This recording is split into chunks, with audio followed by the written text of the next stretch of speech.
നമസ്കാരം, അഞ്ജാസ് ടീച്ചിങ് ആസ്പിരൻസിലേക്ക് ഏവർക്കും സ്വാഗതം. ഇന്ന് നമ്മൾ രണ്ട് കാര്യങ്ങളുണ്ട്. ഒന്ന് അഞ്ജലിയുടെ ഇന്റർവ്യൂ, ബാക്കി നിങ്ങൾക്ക് ഉള്ള ടോപ്പിക്ക് അതേക്കുറിച്ചൊന്ന് അവലോകനം ചെയ്യലും കൂടി ആവശ്യമാണ്. അപ്പൊ ആദ്യം അഞ്ജലി ടീച്ചറിനെ നമുക്കൊന്ന് സ്വസ്ഥമാക്കി വിടണം. അത് കഴിഞ്ഞിട്ട് മതി ബാക്കി കാര്യങ്ങൾ. അപ്പോൾ നിങ്ങൾ ചെയ്യേണ്ടത് ഇതിന്റെ കൂട്ടത്തില് അഞ്ജലി ടീച്ചറിനോട് ചോദിക്കാനുള്ള ചോദ്യങ്ങൾ നല്ല ഇതുപോലെ പ്രിപ്പയർ ചെയ്ത് നിങ്ങളും ചോദിക്കുക. ഇന്ററാക്റ്റീവ് ആയിട്ട് ചോദ്യങ്ങൾ ചോദിക്കുക. അപ്പം ബയോഡേറ്റ അനുസരിച്ചുള്ള ചോദ്യങ്ങൾ ഞാൻ ചോദിക്കുമ്പോൾ നിങ്ങൾക്ക് മനസ്സിലാകും എന്തൊക്കെയാണ് അഞ്ജലി ടീച്ചർ ബയോഡേറ്റയിൽ ഉൾപ്പെടുത്തിയിരിക്കുന്നതെന്ന്. അപ്പൊ അതനുസരിച്ചുള്ള ചോദ്യങ്ങൾ നിങ്ങൾ കൂടി ചോദിക്കണം. ഓക്കെ, സോറി, അഞ്ജന എന്ന് തന്നെയാന്ന് ഞാൻ പറഞ്ഞേ, അതോ വീണ്ടും തെറ്റിയോ? അഞ്ജലി എന്നാണ് പറഞ്ഞത്. അതാ എല്ലാവരും രണ്ടിന്റെയും പേര് എനിക്ക് അങ്ങനെയാണ്. ഓക്കെ, ഡ്രസ്സൊക്കെ ഓക്കെയാണ് കേട്ടോ. അഞ്ജലി ഏകദേശം ഇതുപോലത്തെ ഡ്രസ്സായിരുന്നു. ഇച്ചിരി ടെക്സ്ചർ ഒക്കെ, ഡ്രസ്സിന്റെ മെറ്റീരിയൽ ഒക്കെ ഏകദേശം ഇത് തന്നെയായിരുന്നു. ഓക്കെ,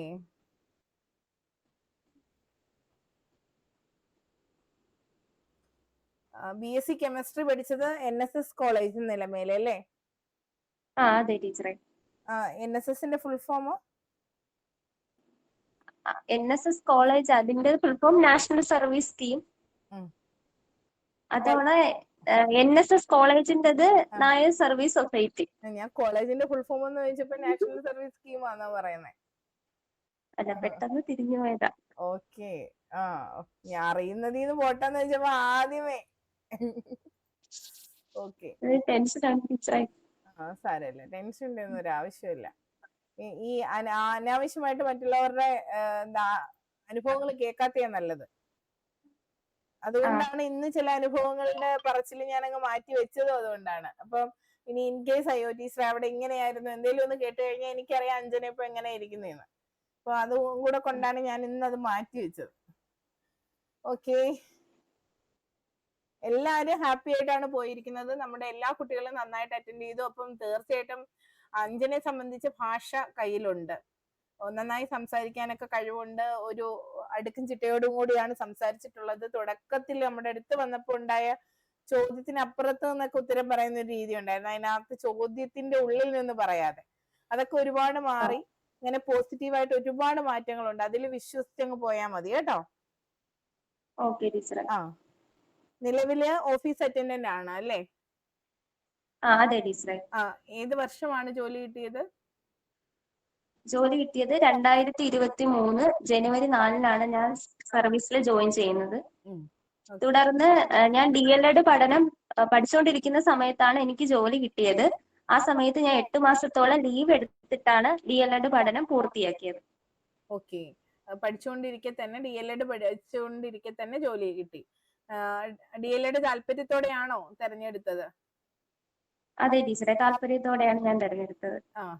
അപ്പൊ ഈ എന്തായാലും ഒരു സർവീസിൽ കയറിയല്ലോ, ഓഫീസ് അറ്റൻഡന്റ് ആയിട്ടൊക്കെ ജോലിയുണ്ട്, നിലവിലെ സാലറി ഒക്കെ ആയി.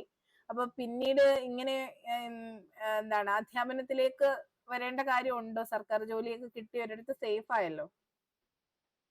എനിക്ക് ഇഷ്ടമുള്ള ജോലി, ഞാൻ ആഗ്രഹിച്ച ജോലി അധ്യാപനം എന്നുള്ളൊരു മേഖലയിലേക്ക് വരാനാണ് ഞാൻ ഒരുപാട് ആഗ്രഹിച്ചത്.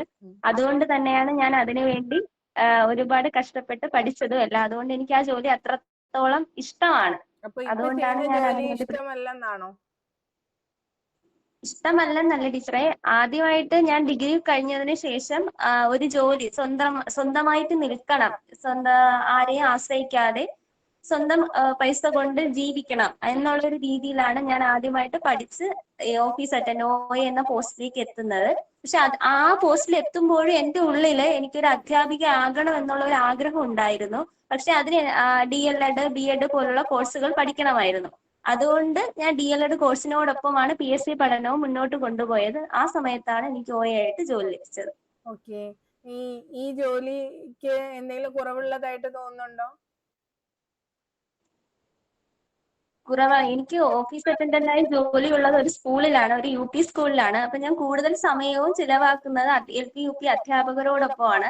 അപ്പോ അവർക്ക് കിട്ടുന്ന ഒരു ബഹുമാനവും അവർ മറ്റുള്ളവരോടും ഇടപെടുമ്പോഴുള്ള, അതായത് സ്കൂൾ എന്ന് പറയുമ്പോൾ ഒരിക്കലും ഒതുങ്ങി നിൽക്കുന്ന ഒരു സ്ഥാപനമല്ല. കാരണം അവിടെ എപ്പോഴും തദ്ദേശ സ്വയംഭരണ സ്ഥാപനങ്ങളിലായ മറ്റ് സ്ഥാപനങ്ങളുമായിട്ട് ധാരാളം ബന്ധം പുലർത്തുന്ന ഒരു സ്ഥാപനമാണ് സ്കൂള്. അപ്പൊ മറ്റുള്ളവർ വന്ന് ടീച്ചറിന്റെ അടുത്ത് സംസാരിക്കുമ്പോഴും ആ ഉള്ള ഒരു റെസ്പെക്റ്റും, ഓരോരുത്തരും ജോലി കിട്ടി പോകുമ്പോഴും ഓരോ അഭിപ്രായങ്ങൾ ടീച്ചറിനോടൊക്കെ പങ്കുവെക്കുമ്പോഴും എനിക്ക് ആ ജോലി കിട്ടണം എന്നുള്ള ഒരു ആഗ്രഹം കൂടിയാണ് സത്യം പറഞ്ഞാൽ ഈ ഓഫീസ് അറ്റൻഡന്റ് ജോലി ഇരുന്നപ്പോൾ എനിക്ക് തോന്നിയത്.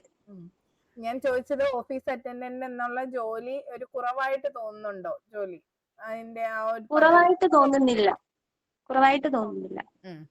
പദവിയില് കുറവുകളൊന്നും തോന്നുന്നില്ല അല്ലെ? ഇപ്പൊ ടീച്ചർ നിലവില് ഓഫീസ് അറ്റൻഡന്റ് ആയിട്ട് ഒരു സ്കൂളിലാണ് വർക്ക് ചെയ്യുന്നത് അല്ലെ? അപ്പൊ അത് ടീച്ചറിന്റെ അധ്യാപന ജീവിതത്തെ എങ്ങനെയെങ്കിലും സഹായിക്കുമെന്ന് തോന്നുന്നുണ്ടോ? തീർച്ചയായും തോന്നുന്നുണ്ട്. നിലവിൽ സ്കൂളിൽ എന്തെല്ലാം പ്രവർത്തനങ്ങളാണ് നടക്കുന്നത് എന്ന് എന്റെ പഠനകാലത്തിൽ നിന്ന് വ്യത്യസ്തമായി നിലവിൽ സ്കൂളിൽ എന്തെല്ലാം പ്രവർത്തനങ്ങളാണ് നടക്കുന്നത് എന്നുള്ളൊരു നേരനുഭവം എനിക്ക് സ്കൂളിലായതുകൊണ്ട് തന്നെ കിട്ടുന്നുണ്ട്. അതല്ലാതെ ടീച്ചറിന്റെ ജോലിയുമായിട്ട് ബന്ധപ്പെട്ട് ഓഫീസ് അറ്റൻഡന്റ് എന്ന് പറയുമ്പോൾ നിലവിൽ ടീച്ചറിന് പിന്നെ ഡോക്യുമെന്റ്സ് ചെയ്യേണ്ടി വരത്തില്ലേ? സ്കൂളില് ഫയലുകളെല്ലാം എഴുതി സൂക്ഷിക്കണം, രജിസ്റ്റർ എല്ലാം മെയിൻറ്റെയിൻ ചെയ്യണം, കൃത്യസമയത്ത് ബെല്ലടിക്കണം, പിന്നെ സ്കൂളിന്റെ എല്ലാ പ്രവർത്തനങ്ങളിലും ഭാഗമാകുക എന്നുള്ളത് അധ്യാപകരും പ്രഥമാധ്യാപികയും പറയുന്ന എല്ലാ കാര്യങ്ങളും ചെയ്യുക. അതിലിപ്പോ ഉച്ചഭക്ഷണത്തിന് സഹായിക്കുന്നത് ഉൾപ്പെടെ എല്ലാ കാര്യങ്ങളിലും പങ്കാളിയാവുക എന്നുള്ളതാണ്. അപ്പോ ടീച്ചറെ ഞാൻ ചോദിക്കുന്നത്, ഫയലുകള് സൂക്ഷിക്കേണ്ടി വരുന്നു അല്ലെ? ഫയലുകള് പിന്നെ തയ്യാറാക്കുന്നതിന് ടീച്ചറിന്റെ പങ്കുണ്ടോ? ഫയലുകള് കൂടുതൽ രജിസ്റ്ററുകളാണ് ഇന്നും സൂക്ഷിക്കാറുള്ളത്. അതിലെ ലോഗ് ബുക്ക് എന്ന് പറയുമ്പോൾ സ്കൂളിൽ നടക്കുന്ന കാര്യങ്ങള് തീയതിയോടൊപ്പം എന്നാണ് സ്കൂളിൽ നിത്യേന നടക്കുന്ന പ്രവർത്തനങ്ങൾ എഴുതി സൂക്ഷിച്ചിരിക്കുന്ന രജിസ്റ്ററാണ് ലോഗ് ബുക്ക്. അത് log book, admission register, TC register, അതുപോലെ മൂവ്മെന്റ് രജിസ്റ്റർ, സ്കൂളിൽ നിന്ന് ഏതെങ്കിലും കുട്ടികളെ രക്ഷിതാവ് വിളിച്ചുകൊണ്ടു പോകുന്ന അവസരത്തിൽ അവരിൽ നിന്ന് എഴുതി വാങ്ങിയ മൂവ്മെന്റ് രജിസ്റ്റർ, അതുപോലെ പേ ബിൽ രജിസ്റ്റർ, അതായത് സ്കൂളുകളിൽ കൈമാറുന്ന ഫണ്ടിന്റെ വിനിയോഗം,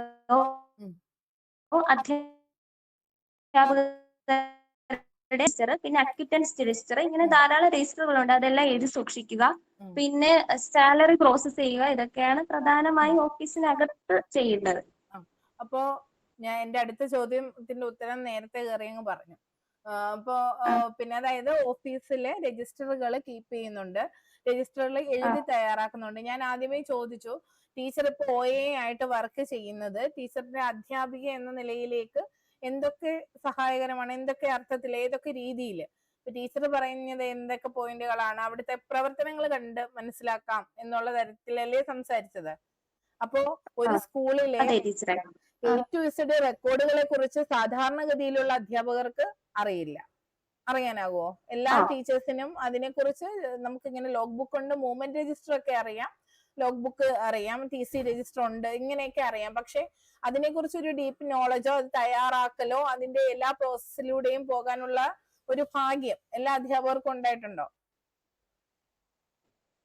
ഇല്ല. അപ്പൊ അത് അഞ്ജനയെ സംബന്ധിച്ച് അത് വളരെ പോസിറ്റീവായിട്ടുള്ള ഒരു കാര്യമല്ലേ? അപ്പൊ ഇപ്പൊ OA ആയിട്ടിരുന്ന് ടീച്ചറായിട്ട് ജോലി ചെയ്യുമ്പോ A-to-Z കാര്യങ്ങളെ കുറിച്ചൊരു ധാരണ നേടാനായിട്ട് കഴിയുന്നുണ്ട്. അത് വളരെ പോസിറ്റീവായിട്ട് ഉള്ള ഒരു കാര്യമാണ്. ആ പോയിന്റ് വിട്ടുപോകരുത്. ഇപ്പൊ നിലവിൽ OA ആയിട്ട് വർക്ക് ചെയ്യുന്നത് ഭാവിയിൽ എങ്ങനെ ഉപയോഗം ചെയ്യും എന്ന് ചോദിച്ചാൽ എനിക്ക് രജിസ്റ്ററുകളെ കുറിച്ചുള്ള വ്യക്തമായ ധാരണയുണ്ട്. അപ്പൊ എന്റെ സ്കൂളില് എന്തെങ്കിലും ഒരു ആവശ്യം വന്നാൽ, രജിസ്റ്ററുകളിൽ കീപ്പ് ചെയ്യുന്ന കാര്യത്തിൽ ഒരു വീഴ്ച വന്നാലോ, അല്ലെങ്കിൽ അതിനൊരു സഹായം വേണ്ടി വന്നാലോ, പുതുതായിട്ടൊരു OA ചാർജ് എടുത്താലോ, അവർക്ക് വേണ്ട കാര്യങ്ങൾ പറഞ്ഞു കൊടുക്കാൻ, HM-നെ സഹായിക്കാനൊക്കെ എനിക്ക് കൂടി കഴിയും എന്നുള്ള തരത്തിലേക്ക് നമുക്ക് പറഞ്ഞു വെക്കാനാകണം. ഓക്കെ, അത് ആ രീതിയിൽ ചിന്തിച്ചില്ല. പിന്നെ മറ്റൊരു പോസിറ്റിവിറ്റി എന്ന് വെച്ചാല് നമ്മൾ എല്ലാ പ്രവർത്തനങ്ങളിലും അഞ്ജനയുടെ ഒരു സാന്നിധ്യം വേണ്ടി വരുന്നു അല്ലെ? ഇപ്പൊ ഉച്ചഭക്ഷണത്തിന് തയ്യാറെടുക്കുന്ന കാര്യത്തിൽ പോലും വേണ്ടി വരുന്നു, വിളമ്പി കൊടുക്കാൻ വേണ്ടി വരുന്നു. പിന്നെ അല്ലെങ്കിൽ ചിലപ്പോൾ അതിന്റെ നോൺ മീൽ എൻറ്റർ ചെയ്യാൻ ചിലപ്പോൾ ഹെൽപ്പ് വേണ്ടി വരും.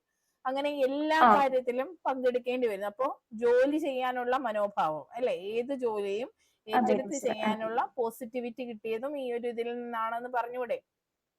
ആ ഏതൊരു പറയാം ടീച്ചർ. ഏതൊരു ചുമതലയും ഏറ്റെടുത്ത് ചെയ്യാനും ഏതൊരു തൊഴിലും അതിന്റെ മഹത്വം ഉൾക്കൊണ്ട് ചെയ്യാനും ഉള്ള കഴിവ് എനിക്ക് ഈ ഒരു പോസ്റ്റിലൂടെ ലഭിച്ചു എന്നത് നമുക്ക് പറയാനാകും.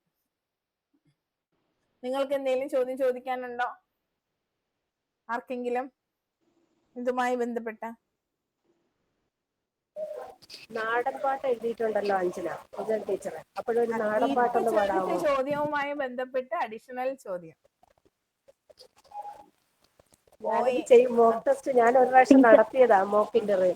അപ്പോഴതിൽ നിന്ന് എനിക്ക് കിട്ടിയ ഒരു പാട്ടുണ്ട്, അത് എല്ലാവർക്കും കേൾക്കാൻ വേണ്ടി. അത് അങ്ങോട്ട് വരട്ടെ. ഞാൻ ചോദിച്ചത് OA-യുമായിട്ട് ബന്ധപ്പെട്ട ഈ ഒരു പോസ്റ്റുമായി ബന്ധപ്പെട്ട, നമ്മൾ ഓരോ ചോദ്യവും വായിക്കുമ്പോൾ അതുമായി ബന്ധപ്പെട്ട ചോദ്യം. ഓക്കെ ടീച്ചറെ, ഞാൻ അങ്ങോട്ട് ചോദിക്കട്ടെ? ഇതില് സാലറിയിൽ വ്യത്യാസം ഉള്ളത് കൊണ്ട് എന്റെ അടുത്ത് തിരിച്ചു ചോദിക്കത്തില്ലേ? സാലറി വ്യത്യാസം ഉള്ളത് കൊണ്ടാണോ പോയത്, അങ്ങനെ ചോദിക്കാൻ ചാൻസ് ഉണ്ടോ? അതിന്റെ ഉത്തരം ടീച്ചർ ആദ്യമേ പറഞ്ഞത് കൊണ്ടാണ് അത് ചോദിക്കാഞ്ഞത്. അതായത് ഇത് ഈ പോസ്റ്റിലേക്ക് വന്നപ്പോൾ ആദ്യം ടീച്ചർ പറഞ്ഞത് എന്താ, ഡിഗ്രിക്ക് പഠിക്കുമ്പോഴേ എനിക്ക് ഇൻഡിപെൻഡന്റ് ആകണം. അപ്പോ വന്ന ഒരു സാധ്യത ഇതായത് കൊണ്ട് നമ്മൾ ആ ഒരു ടെസ്റ്റ് എഴുതി ഇത്രയും വേഗം ജോലിയിൽ കയറി. അപ്പോഴും ടീച്ചർ ആകുക എന്നുള്ള ആഗ്രഹം കൊണ്ടല്ലേ നമ്മൾ ആ ജോലിയിൽ കയറിയിട്ടും അത് കംപ്ലീറ്റ് ചെയ്തു, കോഴ്സ് കംപ്ലീറ്റ് ചെയ്തു. ടീച്ചർ ആകുക എന്നുള്ള തീവ്രമായ ആഗ്രഹം ഉള്ളത് കൊണ്ടാണ് ഞാൻ ടെസ്റ്റ് എഴുതിയത്, പഠിച്ചത് എന്നൊക്കെ പറഞ്ഞു. പിന്നീട് ആ ചോദ്യത്തിന് പ്രസക്തി ഇല്ല, അതുകൊണ്ടാണ് ഞാൻ ചോദിക്കാഞ്ഞത്. അങ്ങോട്ടേക്കായിരുന്നു ആദ്യം ചോദ്യം വന്നത്.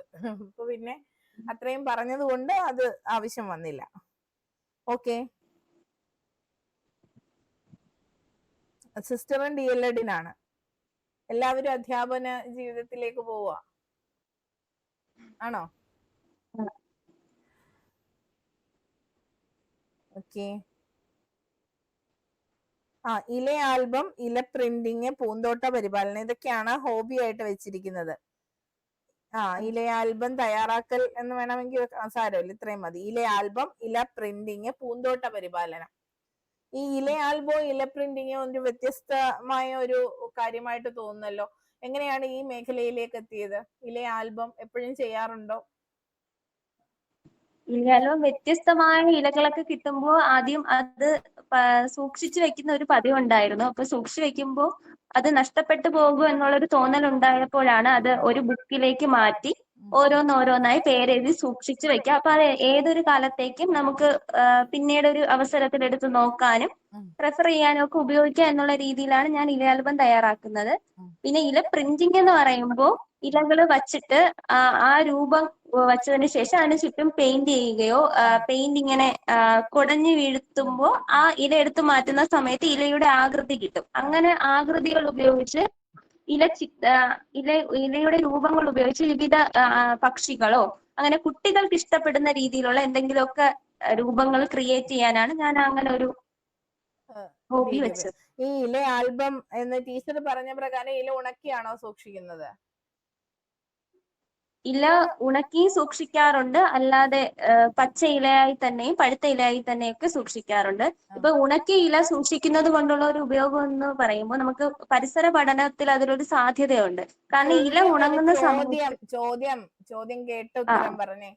ഞാൻ കഥ കേൾക്കാതിരിക്കുവല്ലോ, ഓരോ ചോദ്യത്തിനനുസരിച്ച് ആവേശം കൂടുന്നു. ഇല ആൽബം രണ്ട് രീതിയിൽ ഉപയോഗിക്കാറുണ്ട്. അങ്ങനെയാണെങ്കിൽ ഈ ഉണങ്ങിയ ഇലകള് നമ്മള് സൂക്ഷിക്കുന്ന രീതിക്ക് ഒരു പേര് പറയുമല്ലോ. ഹെർബേറിയം. അപ്പൊ ഹെർബേറിയം തയ്യാറാക്കാറുണ്ട് അല്ലേ? അപ്പൊ അതെങ്ങനെയൊക്കെ പഠനത്തിലേക്ക് ഉപയോഗിക്കാം?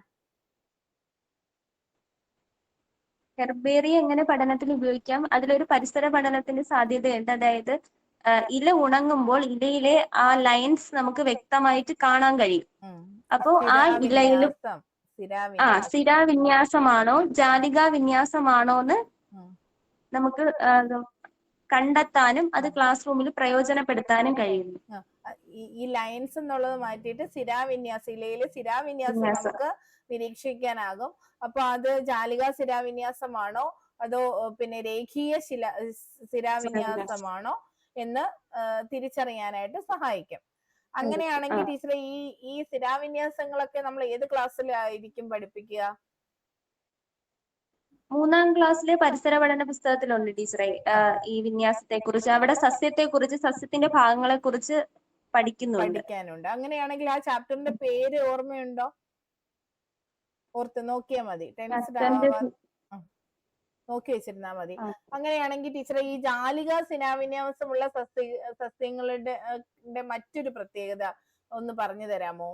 ജാലിക ശിലാവിന്യാസമുള്ള സസ്യങ്ങൾക്ക് മറ്റൊരു പ്രത്യേകത വരാറുണ്ട്. അതിന്റെ വേര് തായ്വേര് പടലമായിരിക്കും. അതായത് ഒരു മെയിൻ ആയിട്ട് ഒരു വേരുണ്ടായിരിക്കും, അതിൽ നിന്നായിരിക്കും മറ്റു വേരുകൾ ഉത്ഭവിക്കുന്നത്. തായ്വേര് പടലം അല്ലെ? അപ്പൊ അങ്ങനെയാണെങ്കിൽ ഈ സമാന്തര ശിലാവിന്യാസമുള്ള സസ്യങ്ങള് നാലുവേര് പടലമായിരിക്കും. അങ്ങനെയാണെങ്കിൽ അവരുടെ വിത്തുകൾക്ക് വല്ല പ്രത്യേകതയുണ്ടോ? തായ്വേര് പടലമായിരിക്കുമ്പോൾ അത് ദ്വിബീജ പത്ര സസ്യങ്ങളായിരിക്കും. നാലുവേര് പടലമായിരിക്കും അത് ഏകബീജ പത്ര സസ്യങ്ങളായിരിക്കും. ഓക്കെ. അപ്പൊ ഇതിനെ കുറിച്ചൊക്കെ ധാരണയുണ്ട്. അങ്ങനെയാണെങ്കിൽ ടീച്ചറെ ഇല ആൽബം എന്ന് ടീച്ചർ പറഞ്ഞല്ലോ, അതിനകത്ത് പഴുത്ത ഇലകളൊക്കെ ഉപയോഗിച്ച് ചെയ്യുന്നു എന്ന് പറഞ്ഞ പ്രവർത്തനം അതെന്താണ്?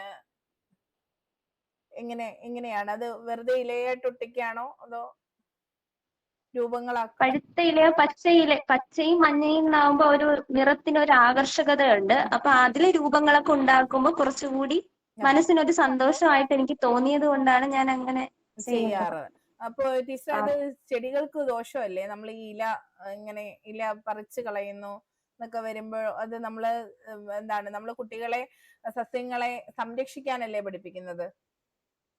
അപ്പൊ ടീച്ചർ ഇങ്ങനെ ഇലകള് പറിച്ചെടുക്കുക, അത് വെച്ച് ആൽബം ഉണ്ടാക്കുക എന്നൊക്കെ പറയുമ്പോ ടീച്ചർ അറിയാതെ അത് സസ്യങ്ങളെ ദോഷകരമായി ബാധിക്കുകയല്ലേ ചെയ്യുന്ന പ്രകൃതിയെ?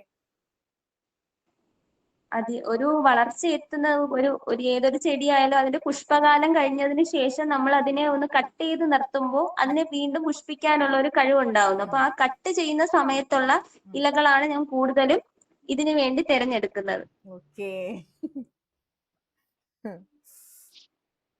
കുട്ടി ഒന്നും മറന്നിട്ടില്ല അല്ലേ? ആ വാക്കെന്തുവായിരുന്നു ടീച്ചറെ? കട്ട് ചെയ്യുന്നതിന്റെ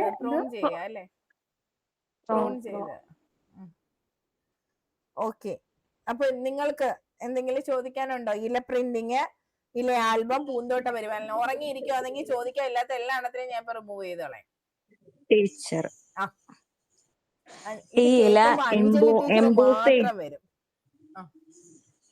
ഇല എംബോസ് ചെയ്യുന്ന ഒരു രീതി ഉണ്ട്, അത് ട്രൈ ചെയ്ത് നോക്കിയിട്ടുണ്ട് എപ്പോഴെങ്കിലും?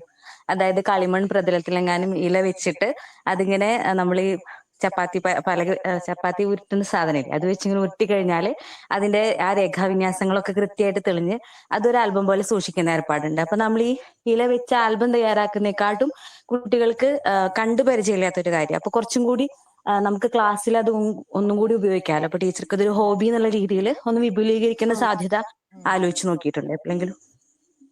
അത് ഞാൻ ആലോചിച്ചിട്ടില്ല ടീച്ചറെ. ഇത് ഞാൻ ചില വീഡിയോകളായിട്ടൊക്കെ കണ്ടിട്ടുണ്ട്, പക്ഷെ അതിങ്ങനെ പ്രയോജനപ്പെടുത്താൻ അഞ്ജലി സുബീഷ്. ആ ടീച്ചറെ നമ്മൾ ഈ കളിമണ്ണിലൊക്കെ ഇങ്ങനെ എംബോസ്ഡ് മാപ്പ്, എംബോസ്ഡ് ഇല എംബോസ് ചെയ്യാന്ന് തന്നെയാണ് ഞാൻ ആ വീഡിയോയിൽ കണ്ട ഓർമ്മ. ഇപ്പൊ തൽക്കാലം ഇപ്പൊ കണ്ടപ്പോ ഒരു ഓർമ്മയിൽ ചോദിച്ചു. അതൊന്ന് നോക്കി വെച്ചാലേ മാറ്റം വരുത്തണ്ട, നമുക്കതും പറയാം, അങ്ങനെയും ചെയ്യാം എന്നുള്ള കാര്യം പറയാം. അതായത് അതിന് മറ്റൊരു സാധ്യത എന്ന് പറഞ്ഞാല് നമ്മൾ ആ കളിമണ്ണില് അതല്ലെങ്കിൽ നമുക്ക് എംസിയിലൊക്കെ വെച്ചിട്ടേ എംസിൽ എന്ന് പറയുന്ന സാധനം അറിയാമോ? ഇത് മിക്സ് ചെയ്ത് നമ്മൾ എംസിൽ എന്ന് പറയുന്ന സംഭവം ഈ ഹോളൊക്കെ അടയ്ക്കാനും ഒക്കെ യൂസ് ചെയ്യുന്നത്. അതുപോലെ ക്ലേയും ഒക്കെ ഉണ്ട് നമുക്ക് വാങ്ങാൻ. അപ്പൊ അതൊക്കെ കുറച്ചുകൂടി കട്ടിയാവുന്ന സാധനങ്ങളാണ്. അപ്പൊ അതിനകത്ത് നമ്മൾ ഈ പറയുന്ന ഇലയൊക്കെ ഇങ്ങനെ വെച്ചിട്ട് അല്ലെങ്കിൽ കളിമണ്ണിനകത്ത് വെച്ചിട്ട് ഇങ്ങനെ പ്രിന്റ് ആക്കുകയാണ്. അതായത് സ്ഥിരാവിന്യാസമുള്ള ഇലകളാണെങ്കിൽ നമുക്ക് അതിനെ കുട്ടികൾക്ക് എപ്പോഴും നമുക്ക് ഇത് കാണിച്ചു കൊടുക്കാനായിട്ട് പോയി വീണ്ടും വീണ്ടും കളക്ട് ചെയ്യേണ്ടി വരുന്നില്ല. പെട്ടെന്ന് പഠിപ്പിക്കാനുള്ള ഒരു ലേണിംഗ് എയ്ഡ് ആയിട്ട് നമുക്ക് അതിനെ പ്രിസർവ് ചെയ്ത് വെച്ചേക്കല്ലേ. പ്രിസർവ് ചെയ്ത പോലെ അതിന്റെ ഇത് കൃത്യമായിട്ട് സ്ഥിരാവിന്യാസം ഒക്കെ നമുക്ക് കാണിച്ചു കൊടുക്കാനാകും. ഏത് സമയത്തും ഉപയോഗിക്കാൻ പറ്റും. ക്ലാസ്സിൽ അതിന് ഡീക്കേയിങ് ഒന്നും ഉണ്ടാവുന്നില്ലല്ലോ, നശിച്ചു പോകുന്നില്ല. പിന്നെ പ്രകൃതി നടത്തോ അതെല്ലാം വേണം, പക്ഷെ പെട്ടെന്നൊരു നിരീക്ഷണത്തിന് നമുക്കത് ഉപയോഗിക്കാം. അതുപോലെ തന്നെ ഇതിന്റെ വേറെ സാധ്യതകൾ ഒരുപാടുണ്ട് ഇലയുടെ വെച്ചിട്ട് ഇപ്പൊ ചെയ്യുന്ന. നമ്മൾ കണ്ടിട്ടുണ്ടല്ലോ ആലിലയിലൊക്കെ ചിത്രങ്ങൾ വരുന്നത്. അതുപോലെ പെയിന്റ് ചെയ്ത് അതിന്റെ ശിലാവിന്യാസം വരും, നല്ല രീതിയിൽ വന്നിട്ട് അതിനകത്ത് നമ്മൾ പശയൊക്കെ ചേർത്ത് പെയിന്റ് ഒക്കെ ചെയ്ത് കുറെ കാലത്തേക്ക് സൂക്ഷിച്ചു വെക്കുന്ന രീതിയും അങ്ങനെയൊക്കെ ഉണ്ട്. അപ്പൊ അത്രയും തലങ്ങളിലേക്ക് പോകണ്ട. അപ്പൊ ടീച്ചർ ഈ ഇല ആൽബം അല്ലെങ്കിൽ ഇല ആൽബത്തിന്റെ കാര്യം പറഞ്ഞപ്പോ ടീച്ചർ പുതിയ ഇലകളൊക്കെ വെച്ചിട്ട് ഓരോ രൂപങ്ങൾ ഉണ്ടാക്കുന്നത് പറഞ്ഞു. ഇങ്ങനെയുള്ള പ്രവർത്തനം എവിടെയെങ്കിലും കണ്ടിട്ടുണ്ടോ പാഠപുസ്തകത്തിൽ? പാഠപുസ്തകത്തിൽ കണ്ടിട്ടുണ്ട് ടീച്ചർ. ഏത് പാഠപുസ്തകത്തിൽ, ഏത് ക്ലാസ്സിൽ? 3-ാം ക്ലാസ്സിലെ പാഠപുസ്തകത്തിൽ തന്നെയാണ് കണ്ടതെന്നാണ് ടീച്ചറെ എന്റെ ഓർമ്മ. 2-ലുണ്ട്, 3-ലുണ്ട്, 1-ലുണ്ടോന്ന് ഞാൻ ഓർക്കുന്നില്ല. 1-ലുണ്ടോ ബിൻസിൻ ടീച്ചറെ? പറവകള് പാറിക്കഴിഞ്ഞിട്ട് പിന്നെ ഉണ്ടോ? ടീച്ചർ 4-ാം ക്ലാസ്സിലുണ്ട്. 4-ലും ഉണ്ട്. അപ്പൊ 4-ാം ക്ലാസ് 2-ന്റെ കാര്യം എനിക്കറിയാം, 3-ന്റെ കാര്യം നാലിലാണ്, നമ്മൾ കണ്ടു. ഇപ്പോഴത്തെ 4-ലാണ് ജാലിക ശിലാവിന്യാസം അതൊക്കെ ശരിക്കും കൃത്യമായിട്ട് പഠിക്കാണ്ട്. അതെ. അപ്പൊ 3-ാം ക്ലാസ്സിലില്ലേ? 3-ാം ക്ലാസ്സിലുണ്ട്. തുടങ്ങുന്നു എന്ന് തോന്നുന്നു. ബാക്കി കുറച്ചുകൂടെ ഒന്ന് ഡീപ്പായിട്ട് എനിക്കൊന്ന് മോണോക്കോട്ട് ആ ഒരു രീതിയിലോട്ടൊക്കെ 4-ലോട്ടായിരിക്കും, അങ്ങനെ എന്തോ. ഒരു ചോദ്യം ചോദിക്കട്ടെ, ഇത് എത്ര നാളായി ടീച്ചർ തുടങ്ങിയിട്ട്? ഞാൻ തുടങ്ങി 2. അത് പറഞ്ഞേ പറ്റൂ, കാരണം എന്നോട് ചോദിച്ച ചോദ്യമാ. എത്ര നാളായി തുടങ്ങിയിട്ട്, എത്ര ബുക്കായി, നിങ്ങൾ വാങ്ങുകയാണോ സ്വയം ഉണ്ടാക്കുകയാണോ? പറഞ്ഞോ. 2-3 വർഷമായിട്ടുണ്ട് ടീച്ചർ.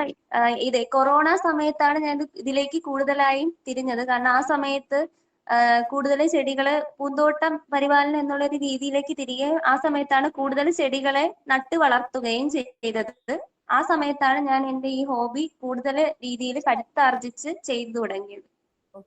അത് പൂന്തോട്ടം. ഞാനൊരു ചോദ്യം ചോദിച്ചോട്ടെ? പിന്നെ ഞാൻ ചോദിച്ചത് ഇല പ്രിന്റ് ചെയ്ത് വെക്കുന്നതും ഇല ഒട്ടിച്ച് വെക്കുന്നതും ഒക്കെ എത്ര നാളായി നിങ്ങൾ ഇത് ചെയ്തു തുടങ്ങിയിട്ട്? അതുപോലെ ആ ബുക്ക്, ആ ആൽബം പുറത്തുനിന്ന് വാങ്ങിയാണോ ഒട്ടിച്ച് വെക്കുന്നത്, അതോ നിങ്ങൾ സ്വയം നിർമ്മിച്ച് ആ ബുക്കിലാണോ ഒട്ടിച്ച് വെക്കുന്നത്? ബുക്ക് ടീച്ചർ ഞാൻ എഴുതി തീരാറായ ബുക്കുകളിലെ പേജുകളെല്ലാം കളക്ട് ചെയ്ത് അതിനെ നൂല് കൊണ്ട് ഉപയോഗിച്ച് സ്വന്തമായിട്ടൊരു ബുക്ക് ഉണ്ടാക്കി അതിനകത്താണ് ടീച്ചർ ഈ ഒരു രീതിയിലുള്ള ഇല ആൽബം തയ്യാറാക്കുന്നത്. ഞാൻ കൊറോണ സമയത്താണ് ഈ പൂന്തോട്ട പരിപാലനം എന്നുള്ളൊരു ഹോബിയിലേക്ക് നല്ല രീതിയിൽ തിരിയുന്നത്. ആ സമയത്താണ് ഇല ആൽബം എന്നുള്ളൊരു ഈ ഹോബിയിലേക്ക്, ഈ ഒരു ഹോബിയിൽ നിന്നാണ് ഞാൻ വന്നത്. പൂന്തോട്ട പരിപാലനത്തിന്റെ ഭാഗമായിട്ട്. അത് എത്ര ബുക്കായെന്ന് പറയാമോ? അങ്ങനെ അതോ ഒരു ബുക്കേ ആയോളോ? ഈ ഇല ഒട്ടിക്കുന്നത് ഒരു ബുക്കും പ്രിന്റിങ്ങിന് ഒരു ബുക്കും അങ്ങനെയാണ് ഞാൻ ചെയ്യുന്നത്. അപ്പൊ ഏകദേശം 2 ബുക്കോളം ആണ് ആയത്. ഓക്കെ, ഇനി അശ്വതി ടീച്ചർ ചോദിക്കാൻ വന്ന ചോദ്യം ചോദിച്ചോ? ടീച്ചറെ വേറൊന്നുമല്ല, അഞ്ജന ടീച്ചർ കെമിസ്ട്രി ആണല്ലോ എടുത്തിരിക്കുന്നത്. അപ്പൊ ടീച്ചർ ഈ ഇല പ്രിന്റ്, ഇല ആൽബം എന്നൊക്കെ പറയുമ്പോ ടീച്ചർ ബോട്ടണി ഫീൽഡുമായിട്ട് വല്ല താല്പര്യം അങ്ങനെയുള്ള ഉണ്ടായിരുന്നോ, അതോ പെട്ടെന്നൊരു ഇതിൽ വന്നതാണോ? ജസ്റ്റ് ചോദിച്ചേ ഉള്ളൂ കേട്ടോ. +2 സയൻസ് ആയതുകൊണ്ട് ആ സമയത്ത് ബോട്ടണി പഠിച്ചപ്പോൾ ഒരു ഇഷ്ടം ഉണ്ടായിരുന്നു. എന്നാലും എനിക്ക് പരീക്ഷണങ്ങളോടായിരുന്നു കൂടുതൽ താല്പര്യം. അതുകൊണ്ടാണ് ഞാൻ കെമിസ്ട്രിയിലേക്ക് അവിടെ നിന്നും തിരിഞ്ഞു വന്നത്. ഒരു സിമ്പിൾ എക്സ്പെരിമെന്റ് പറയോ? സിമ്പിൾ എക്സ്പെരിമെന്റ് നമുക്ക് കുട്ടിയെ ഒരു ഗ്ലാസ് ടംബ്ലറില്, ഒരു ഗ്ലാസ്സില് കുറച്ച് പതിമുഖ വെള്ളം എടുക്കാം. എന്നതിന് ശേഷം ഈ ഗ്ലാസ്സിൽ നിന്ന് ഈ പതിമുഖ വെള്ളത്തെ മറ്റൊരു ഗ്ലാസ്സിലേക്ക് ഒഴിക്കുന്നു. അപ്പൊ ആ പതിമുഖ വെള്ളത്തിന്റെ നിറം നമുക്കറിയാം ചുമന്ന നിറമാണ്, കടുത്ത പിങ്ക്, ചുമപ്പ്. അപ്പൊ പെട്ടെന്ന് ആ പതിമുഖ വെള്ളത്തിന് മഞ്ഞ നിറത്തിലേക്ക് മാറി. എന്തുകൊണ്ടായിരിക്കാം ആ മഞ്ഞ നിറത്തിലേക്ക് മാറിയത് എന്ന് കുട്ടിയിലൊരു ചോദ്യം എന്ന രീതിയിൽ ഒരു പ്രശ്നം അവതരിപ്പിക്കാം. അപ്പൊ എന്തുകൊണ്ടായിരിക്കും? അതായത് ആ കുട്ടി അറിയാതെ ഗ്ലാസ്സില് നമ്മൾ കുറച്ച് നാരങ്ങാ നീര് ചേർത്ത് വെച്ചിരുന്ന ഈ പതിമുഖ വെള്ളത്തിനെ മഞ്ഞ നിറമാക്കാൻ ഈ നാരങ്ങാ നീരിന് കഴിയും. ചെറിയൊരു എക്സ്പെരിമെന്റ് ആയിട്ട് ഉപയോഗിക്കും. അപ്പൊ അത് എന്തുകൊണ്ടാണ്? എന്തുകൊണ്ടാണെന്ന് പറയുമ്പോൾ ഈ പതിമുഖം എന്ന് പറയുന്നത് നമ്മള് ഒരു പ്രകൃതിദത്തമായ സൂചകമായിട്ടാണ് ഉപയോഗിക്കുന്നത്. പതിമുഖത്തിന് ആസിഡില് മഞ്ഞ നിറമാണുള്ളത്, അത്രയേ ഉള്ളൂ. ഇതേപോലെയുള്ള മറ്റു സൂചകങ്ങളാണ് മഞ്ഞള്, ചെമ്പരത്തിപ്പൂ ഉരസിയ ഇല, അപ്പൊ മഞ്ഞ നിറം അങ്ങനെയൊക്കെ ഉള്ള ഉള്ളത്. മഞ്ഞള് ആസിഡിനകത്ത് ഏത് നിറമായിട്ട് മാറും? മഞ്ഞൾ ആൽക്കലിക് മഞ്ഞള് അല്ലേ? അതോ മഞ്ഞൾ ആൽക്കലിയാ? ആൽക്കലിയിലാണ് ചുമന്ന നിറം ചുവന്ന കാണിക്കുന്നത്, നിറം. നമ്മള് ആസിഡിൽ പണ്ട് നിറം കാണിക്കുന്നില്ല. സോപ്പൊക്കെ ചേർത്തിട്ട് കയ്യിലൊക്കെ ഇങ്ങനെ ഇടുമായിരുന്നു. ആ അപ്പൊ ഇതാണ് ആൽക്കലിയാണ്. ഓക്കെ. അപ്പം പതിമുഖം ഒരു സൂചകമാണ് അല്ലെ? അതുകൊണ്ടാണ് ആ പിന്നെ അതിനകത്ത് അസിഡിറ്റി വരുമ്പോഴത്തേക്ക് അത് മഞ്ഞ നിറം. അപ്പൊ മഞ്ഞ ഉണ്ട്, നിറം ആ, ആയാൽ അതിന്റെ അർത്ഥം അതിനകത്ത് ആസിഡ് ഉണ്ട് എന്നാണ് അല്ലെ? ആസിഡ്. ആ ഓക്കെ. അത് കൊള്ളാം. ഞാൻ വിചാരിച്ച പെട്ടെന്ന് പുറകോട്ട് പോവുമെന്ന്. ഓക്കെ. അതായത് നമ്മൾ എനിക്ക് വേറൊരു ചോദ്യം ചോദിക്കട്ടെ, ഒരു ആ പരീക്ഷണം. ആ ചോദിച്ചോ. സസ്യങ്ങൾ മണ്ണിൽ നിന്ന് ജലം വലിച്ചെടുക്കുന്നു എന്ന് കാണിക്കാനായിട്ട് ഒരു പരീക്ഷണം പറയാമോ? സസ്യങ്ങൾ മണ്ണിൽ നിന്ന് ജലം, നമുക്ക് ഒരു ടെസ്റ്റ് ട്യൂബ് എടുത്തതിന് ശേഷം അതിനകത്ത് കുറച്ച് വെള്ളവും മണ്ണും വെച്ചതിന് ശേഷം വെയിലത്ത് വെച്ച് വാടിയ ഒരു മഷിത്തണ്ട് ചെടിയെ നമുക്ക് ഈ ടെസ്റ്റ് ട്യൂബിലേക്ക് വെക്കാം. പ്ലേസ് അപ്പൊ ചെയ്യാം. ഈ ടെസ്റ്റ് ട്യൂബിൽ വെക്കാം. ഒരു ടെസ്റ്റ് ട്യൂബിനകത്ത് നമ്മൾ ഈ മഷിത്തണ്ട് ചെടിയിൽ വെള്ളവും മണ്ണും, വെള്ളത്തിൽ നിറം കലർത്താൻ പാടില്ല. വേറൊരു ടെസ്റ്റ് ട്യൂബിൽ വെള്ളത്തിനോടൊപ്പം നമുക്ക് ചുമപ്പ് നിറമോ ഏതെങ്കിലും ഒരു നിറം കൂടി കലർത്താം. എന്നതിന് ശേഷം നമ്മളിത് കുറച്ചു നേരം സമയത്തിന് ശേഷം നിരീക്ഷിക്കുമ്പോൾ ആ മഷിത്തണ്ടിന്റെ ആ തണ്ടിന്റെ ഭാഗത്ത് ഈ നിറം പടരുന്നതായിട്ട് നമുക്ക് നിരീക്ഷിച്ചാൽ കാണാൻ പറ്റും. അപ്പൊ നമുക്ക് അതിൽ നിന്ന് മനസ്സിലാക്കാം വേരിലൂടെ ജലം മുകളിലേക്ക് വലിച്ചെടുത്തതിന്റെ ഫലമായിട്ടാണ് ആ നിറമാറ്റം സംഭവിച്ചത്. ഓക്കെ. അങ്ങനെയാണെങ്കിൽ ആ ഒരു മഷിത്തണ്ട് ഒരു കാര്യം കൂടി ഇതിനകത്ത് അങ്ങ് പറഞ്ഞോട്ടെ. ഈ ആ മഷിത്തണ്ട് തടി നമ്മൾ പിഴുത് ഇതിനകത്ത് ഫിക്സ് ചെയ്യുന്നതിന്, ഇതിനകത്ത് വെക്കുന്നതിന് മുന്നേ ഒരു 5 മിനിറ്റോ 10 മിനിറ്റോ വെയിലത്തൊന്ന് വെക്കണം. എന്നാൽ ആ മാത്രമേ നമ്മൾ പിന്നെ ഇതിനകത്ത് ഇങ്ങനെ വെക്കുമ്പോൾ പെട്ടെന്ന് അതിന് ഈ പ്രോസസ്സ് ചെയ്യാൻ പറ്റത്തുള്ളൂ. ഉം. അതെ, വെയിലത്ത് വെക്കണം. അതുപോലെ തന്നെ ഈ ഒന്നിലും വെക്കാത്ത ഒരു ചെടിയും വേണം. അതായത് വെള്ളം അതെ, 3 വേണം. 3 വെള്ളമില്ല ടെക്സ്റ്റിൽ മണ്ണുമില്ല. പറയുന്ന പരീക്ഷണം.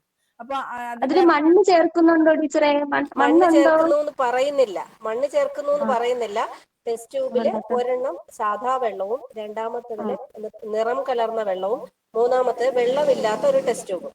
ഇത് മൂന്നിലും മഷിത്തണ്ട് ചെടി പിഴുത് നമ്മളൊരു 10 മിനിറ്റ് വെയിലത്ത് വെച്ചതിന് ശേഷം ഇതിൽ ഉറപ്പിച്ച് കുറച്ചു നേരം കഴിയുമ്പോൾ ഇങ്ങനെ സാധാ വെള്ളം ഉള്ളതില് മാറ്റമൊന്നും നമുക്ക് കാണാൻ കഴിയുന്നില്ല. മറ്റേ നിറമുള്ളതിലാണ് അത് മാത്രം. നിറമുള്ളതിലാവുമ്പോൾ അതിന്റെ തണ്ടില് നിറം ഇങ്ങനെ പടർന്നു പോകുന്നതായി കാണാം. മറ്റേ വെള്ളമില്ലാത്തതിന് വാട്ടൽ എന്ന് പറഞ്ഞാൽ വാടിപ്പോകുന്നതായിട്ട് നമുക്ക് കാണാൻ കഴിയും. എന്ന് പറഞ്ഞ വ്യത്യാസം, പെട്ടെന്ന് അങ്ങ് വാടിപ്പോകില്ല, എന്നാലും അതിന് ഊർജ്ജസ്വലത ഇല്ലാത്ത, ഇതുപോലെ അത്ര ആക്റ്റീവായിട്ടുള്ള ചെടി ആയിരിക്കില്ല അത്. ഓക്കെ. ഓക്കെ. അപ്പോ എന്താ നമ്മൾ എവിടെ വരെ എത്തി? ഇനി ആർക്കാ എന്തെങ്കിലും ചോദിക്കാനുണ്ടോ? കെമിസ്ട്രിയുമായിട്ട് ബന്ധപ്പെട്ട് എന്തെങ്കിലും? ടീച്ചറെ, നിത്യജീവിതത്തിൽ നമ്മൾ ഉപയോഗിക്കുന്ന ആസിഡുകൾ ഏതൊക്കെയാണ്?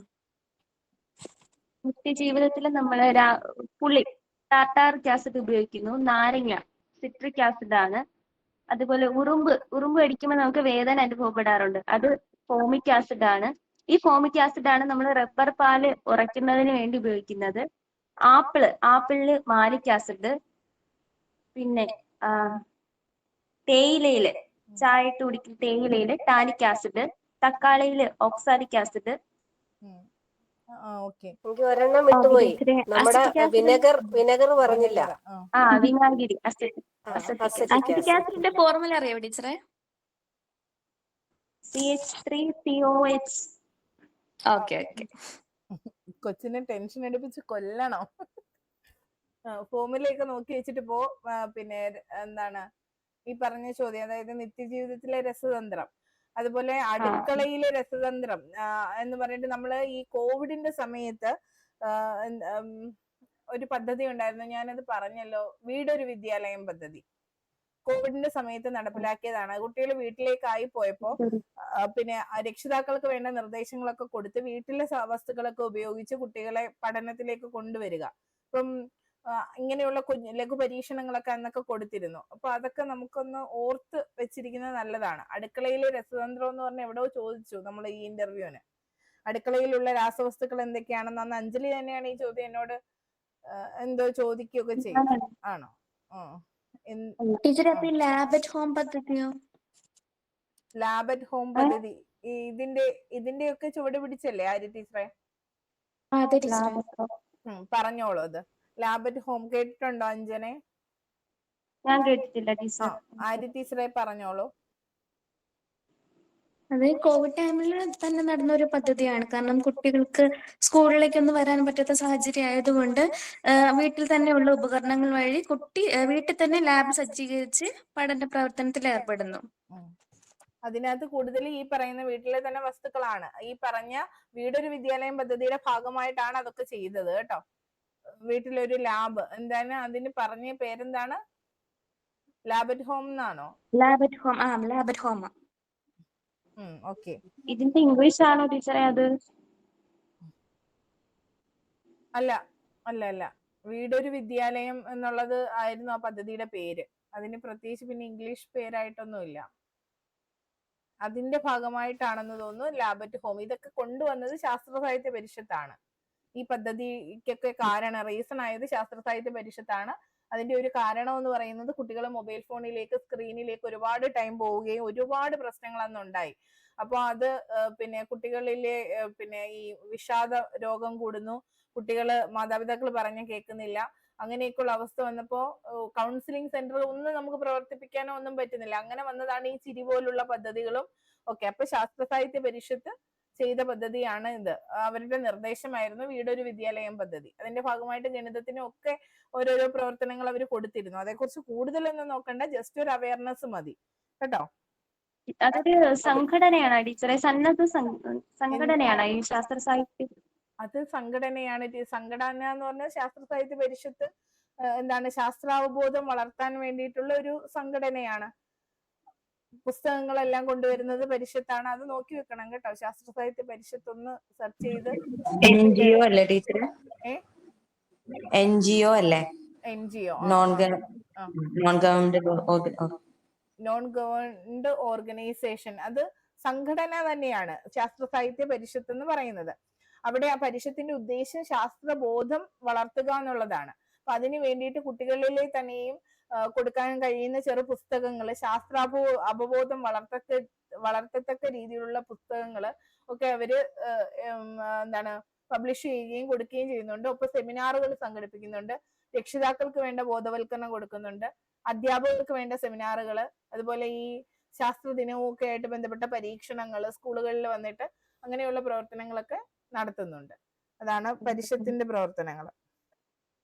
ഒരു കാര്യം കൂടി ചോദിക്കട്ടെ, കെമിസ്ട്രി ഏതെങ്കിലും ഒരു പ്രത്യേക വിഭാഗം കെമിസ്ട്രി ആണോ എടുത്ത? ബയോ കെമിസ്ട്രി, പോളിമർ കെമിസ്ട്രി അങ്ങനെയുള്ള? അല്ല, പ്യുവർ കെമിസ്ട്രി ആണ് ടീച്ചറെ. നൊബേല് ഒക്കെ നോക്കി വെച്ചേക്കണേ ഇപ്പോഴത്തെ കേട്ടോ. കെമിസ്ട്രിയുമായി ബന്ധപ്പെട്ട നൊബേല് പേരൊക്കെ ജസ്റ്റ് ഒന്ന് നോക്കട്ടെ. എന്തേലും ഒരു ട്രിക്ക് വെച്ചിട്ടൊക്കെ ഒന്ന് നോക്കി, അല്ലെങ്കിൽ എന്തിനാണ് കിട്ടിയത്, പേരിപ്പം മറന്നുപോയാലും എന്തിനാ കിട്ടിയത്, അല്ലെങ്കിൽ ഏത് രാജ്യക്കാരനാണെങ്കിലും ഒക്കെ പറയാനൊക്കെ പറ്റുന്നതൊക്കെ രീതിയിലെങ്കിലും ഒന്ന് മനസ്സിലാക്കി വെച്ചേരാം. പിന്നെ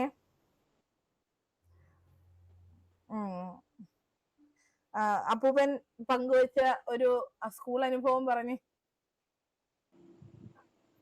അതായത് പ്രചോദനം എന്ന് പറയുന്നത് മുത്തശ്ശൻ അല്ലെങ്കിൽ അപ്പൂപ്പൻ പ്രൈമറി അധ്യാപകനായിരുന്നു. അദ്ദേഹത്തിന് സമൂഹം നൽകുന്ന ബഹുമാനവും പിന്നെ അഞ്ജൻ ടീച്ചറുമായിട്ട് അദ്ദേഹം എന്താണ് കൈമാറിയ സ്കൂൾ അനുഭവങ്ങളും ആണ് പ്രചോദനം. അപ്പം അങ്ങനെ ഒരു അനുഭവം പറഞ്ഞേ. അനുഭവം എന്ന് പറയുമ്പോ അപ്പൂപ്പൻ അവസാനം ഇങ്ങനെ അസുഖമായി കുറച്ചു നാള് കിടപ്പിലായിരുന്നു. അപ്പൊ ആ സമയത്തൊക്കെ പഠിപ്പിച്ച ഒരുപാട് കുട്ടികൾ അപ്പൂപ്പനെ കാണാനായിട്ട് വന്നു. അപ്പൊ അന്നത്തെ കാര്യങ്ങളൊക്കെ ഇങ്ങനെ പറയുമ്പോഴും സാർ അങ്ങനെ ആയിരുന്നു, ഇങ്ങനെ ആയിരുന്നു, നമ്മളെ അന്ന് പഠിപ്പിച്ച സമയത്ത് സാർ അതൊക്കെ പഠിപ്പിച്ചത് കൊണ്ടാണ് നിങ്ങൾ ഇന്ന് നല്ല നിലയിൽ എത്തിയത് എന്നൊക്കെ ഉള്ള ഓരോ കാര്യങ്ങൾ പറയുമ്പോൾ ആ സാർ എന്നുള്ള ഒരു വിളിയിൽ തന്നെ നമുക്ക് ഒരുപാട് സ്നേഹം ഉള്ളതായിട്ട് എനിക്ക് തോന്നിയിട്ടുണ്ട്. അത് ഒരു കാര്യം. മറ്റൊരു കാര്യം എന്ന് പറയുമ്പോൾ ഹോസ്പിറ്റലിൽ പോകുന്ന സമയത്തായാലും എവിടെ പോയാലായാലും അപ്പൂപ്പൻ പഠിപ്പിച്ച ഒരു കുട്ടി എവിടെ ചെന്നാലും അവിടെ ഉണ്ടായിരിക്കും. സാറേ എന്നെ ഓർമ്മയുണ്ടോ, ഞാൻ ഇന്ന ക്ലാസ്സിൽ പഠിച്ചതാണ് എന്ന് പറയുമ്പോൾ ആ ഒരു ഇത് വേറൊരു ജോലിക്കും ഉണ്ടാവില്ല എന്നാണ് എനിക്ക് തോന്നുന്നത്. അതാണ് എനിക്ക് കൂടുതൽ ആകർഷിച്ച ഒരു കാര്യം. എന്തെങ്കിലുമൊക്കെ കഥയൊക്കെ ഓർത്ത് വെച്ചേരാട്ടാ. പറയാൻ അപ്പൂപ്പൻ പറഞ്ഞു തന്ന കഥകള്. പിന്നെ എന്താ ഞാൻ ചോദിക്കാൻ വന്നത്, ഏത് സ്കൂളിലായിരുന്നു അച്ഛൻ വർക്ക് ചെയ്തപ്പോ? ഭരതന്നൂർ LPS. ഭരതന്നൂർ എങ്ങോട്ടാ, കടക്കൽ ഭാഗോ അതോ? അല്ല, പാലോട്. പാലോട്. ഓക്കെ. ഇപ്പൊ കുട്ടികളിലെ പ്രചോദനം ഉളവാക്കുന്ന മികച്ച അധ്യാപികയാകുക എന്നതാണ് ടീച്ചറിന്റെ പിന്നെ അംബീഷൻ എന്ന് പറയുന്നത്. അപ്പൊ കുട്ടികളെ പ്രചോദിപ്പിക്കാനായിട്ട് എന്തൊക്കെ ചെയ്യാനാകും? അധ്യാപിക എന്ന നിലയിൽ ഞാൻ തന്നെ ഒരു മാതൃക ആകുക എന്നുള്ളതാണ് ഏറ്റവും വലിയ കാര്യം. അതായത് കുട്ടിയെ അങ്ങനെ ആകണം എന്ന് പറഞ്ഞു പഠിപ്പിക്കുന്നതിനേക്കാളും എന്നിലൂടെ കുട്ടിക്ക് എന്തെങ്കിലുമൊക്കെ ചെയ്യാൻ കഴിയുക എന്നതാണ് ഞാൻ ആഗ്രഹിക്കുന്നത്. ഉദാഹരണമായി പറഞ്ഞാല്, ഈ സ്കൂളിൽ ഞാനിപ്പോ വെള്ളം കൊണ്ടുവരുന്നത് പ്ലാസ്റ്റിക് ബോട്ടിലായിട്ട് കുട്ടിയോട് പ്ലാസ്റ്റിക് ബോട്ടിൽ വെള്ളം കൊണ്ടുവരുമ്പോൾ വഴക്ക് പറയാൻ ഒരിക്കലും പറ്റത്തില്ല. ഇങ്ങനെ കൊണ്ടുവരണമെന്ന് വാശി പിടിക്കാൻ കഴിയില്ല. ഞാൻ ആദ്യം മാതൃക കാണിക്കണം എന്നതിന് ശേഷം മാത്രമേ കുട്ടിയിലേക്ക് അത് എത്തിക്കാൻ ശ്രമിക്കാറുള്ളൂ. അങ്ങനെ ഓരോ കാര്യത്തിലും അധ്യാപിക എന്ന നിലയിൽ മാതൃകയാവുക, അതിൽ നിന്ന് അവർക്ക് പ്രചോദനം ഉൾക്കൊണ്ട് എന്റെ അധ്യാപികയെ പോലെ ആകണം എന്നൊരു തോന്നൽ ഉണ്ടാവുക എന്നതാണ് ഞാൻ അതിലൂടെ ഉദ്ദേശിക്കുന്നത്. ഈ ക്ലാസ് റൂമിൽ ഈ പ്രചോദനം ആവശ്യമാണോ? ക്ലാസ് റൂമില് പഠനത്തില് ആവശ്യമാണ് ടീച്ചർ. അപ്പൊ അങ്ങനെയാണെങ്കിൽ പഠനത്തില് പ്രചോദനം നിലനിർത്താൻ എന്തൊക്കെ ചെയ്യാനാകും?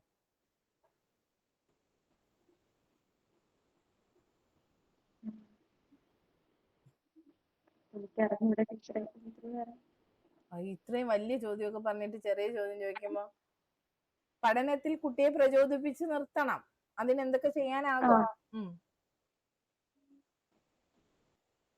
എന്റെ അടുത്തായിരുന്നു, ഞാൻ മൂക്കിലിട്ടൊരിടി തരാൻ.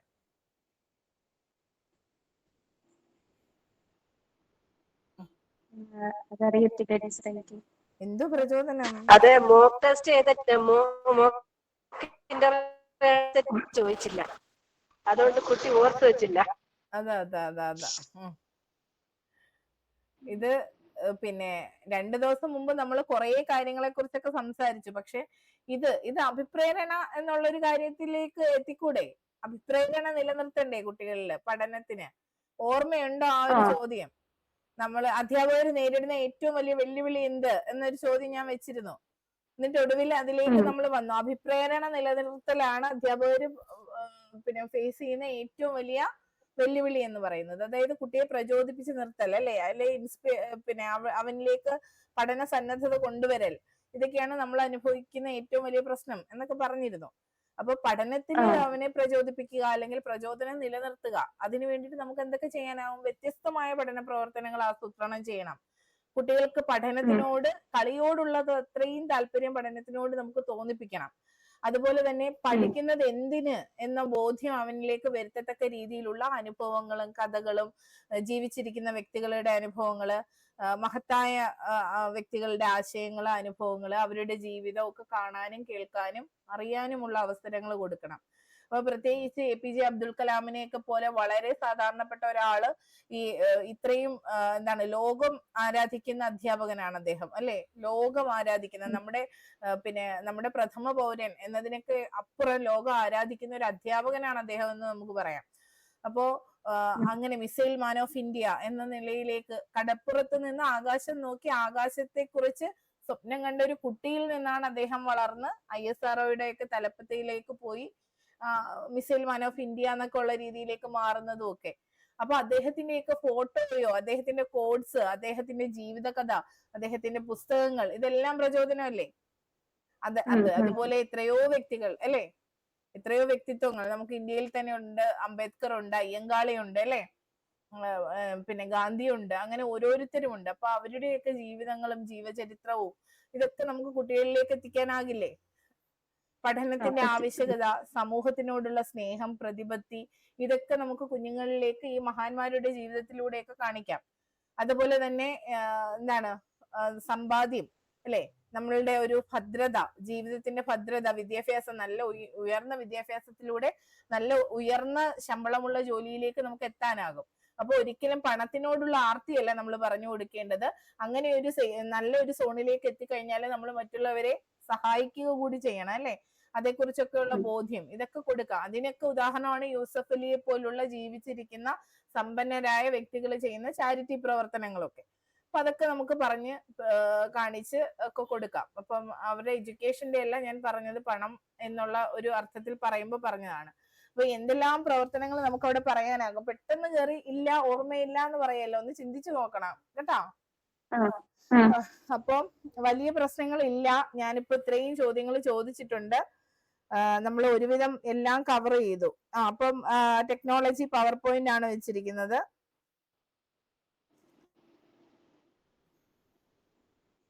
പിന്നെ അടുത്ത പേജ് കുറച്ചുണ്ടല്ലേ. അതായത് കൾച്ചറൽ ആക്ടിവിറ്റിയിൽ നാടൻ പാട്ടാണ് വെച്ചിരിക്കുന്നത്. അങ്ങനെയാണെങ്കിൽ ഇഷ്ടപ്പെട്ട ഒരു നാടൻ പാട്ട് കലാകാരൻ?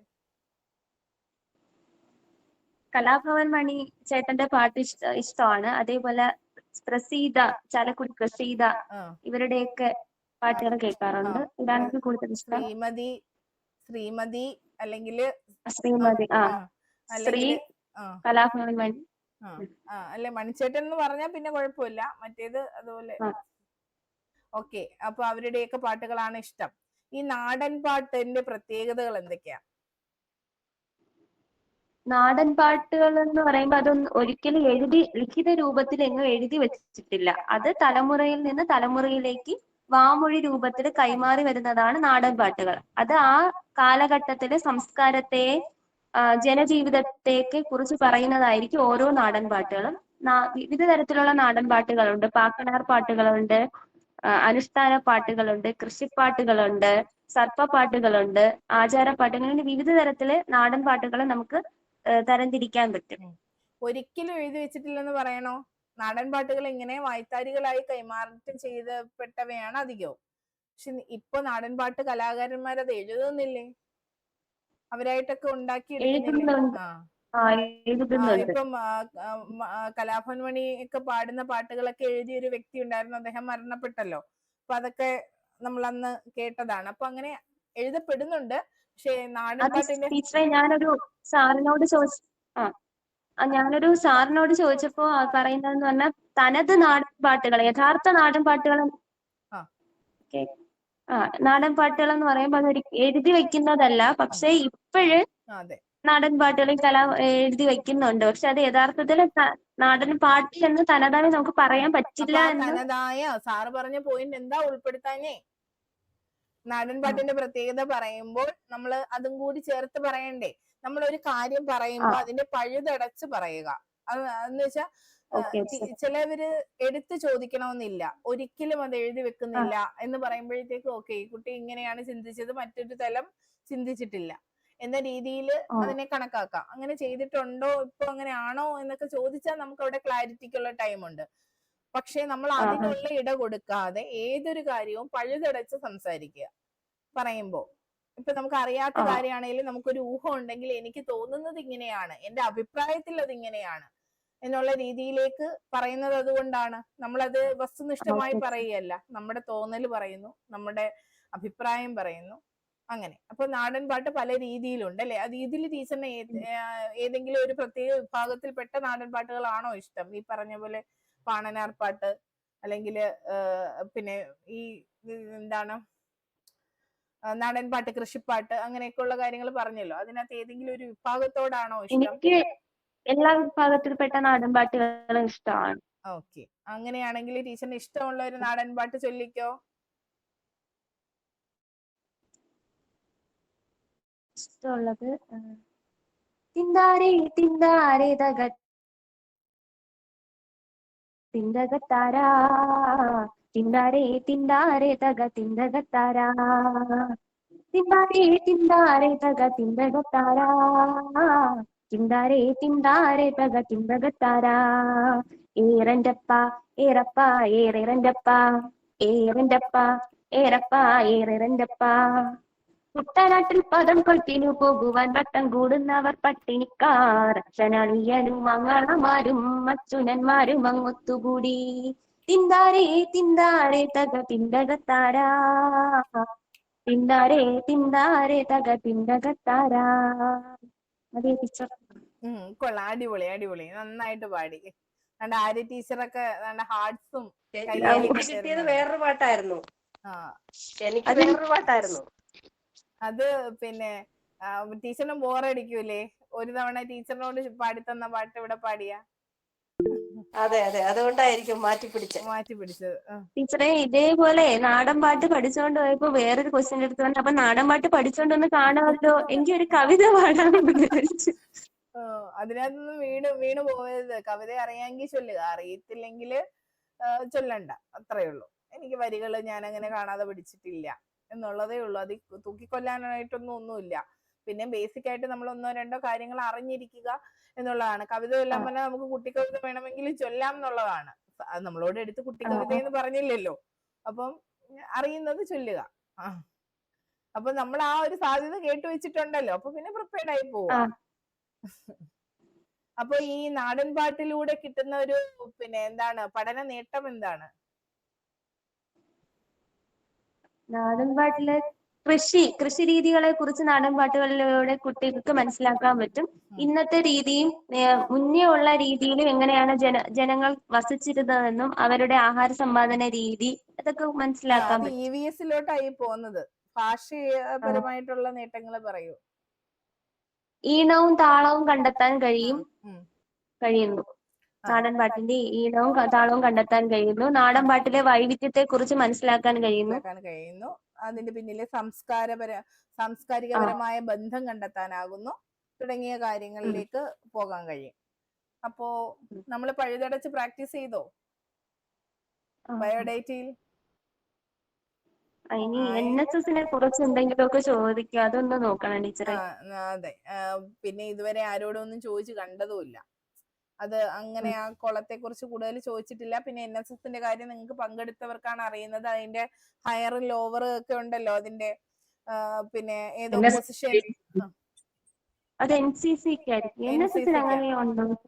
എനിക്ക് കൂടുതൽ അറിയില്ല.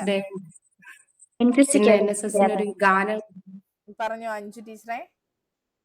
NSS ഡേ ഉണ്ട് ടീച്ചർ, സെപ്റ്റംബർ 2 ഇങ്ങനെ ഞാൻ NSS എഴുതി എന്ന് പറഞ്ഞപ്പോ പറഞ്ഞു NSS ഡേ ഓർമ്മിച്ച് വെച്ചോ. പിന്നെ NSSന് ഒരു ഗാനം ഉണ്ട്, മനസ്സ് നന്നാവും, ഗാനം, NSS ഡേ, ഇതൊക്കെ ഓർത്ത് വെക്കുകയാണ്. എന്താണ് മോട്ടോ ഉണ്ട് ടീച്ചർ. NSSന്റെ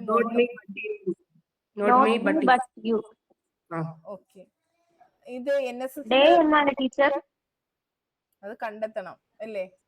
ഓർമ്മയുണ്ടോ? അല്ല, വേണ്ട തോന്നലുകൾ വേണ്ട, നോക്കിയാ മതി കേട്ടോ അഞ്ജനെ. അതുകൊണ്ടാണ് ഒരു തെറ്റ് ചിലപ്പോ പറയുമ്പോ ചിലപ്പോ അതായിരിക്കും നമ്മുടെ മനസ്സിൽ വരിക. പിന്നെ നമുക്ക് ഇതാണോ അതാണോ എന്നൊരു കൺഫ്യൂഷൻ വരും. അതുകൊണ്ട് തോന്നലുകൾ പറയണ്ട, നോക്കിയാ മതി. പിന്നെ ഇനി എന്തെങ്കിലും ആർക്കെങ്കിലും ചോദിക്കാൻ, പറയാൻ? നാളെ എത്ര മണിക്കാ റിപ്പോർട്ട് ചെയ്യണ്ടേ? 8 മണിക്ക് ടീച്ചറെ. 8 മണിക്ക്. സെപ്റ്റംബർ 24 ആണ് NSS ഡേ. സെപ്റ്റംബർ 24. അപ്പൊ 8 മണിക്ക് റിപ്പോർട്ട് ചെയ്യണം. ആരാ കൊണ്ടുപോകുന്നേ?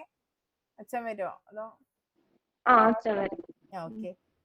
8 മണിക്ക് 7:30 ആകുമ്പോഴത്തേക്ക് അങ്ങ് എത്തണേ. ഓക്കെ. ചെന്നാ ഉടനെ പറയണം, ഫുഡൊക്കെ കഴിക്കണം. ഓക്കെ. എന്തോ പറഞ്ഞു വിടണോന്ന് അറിയാമോ? ഹാർട്ടൊന്നും ഇടിക്കത്തില്ല, ഒന്നുമില്ല. അല്ല, ആദ്യത്തെ ആളാണോ എന്തോ? അങ്ങനെ. അത് സാരമില്ല. നമ്മുടെ അഞ്ജലി ആദ്യത്തെ ആളായിരുന്നു എന്ന് തോന്നുന്നു.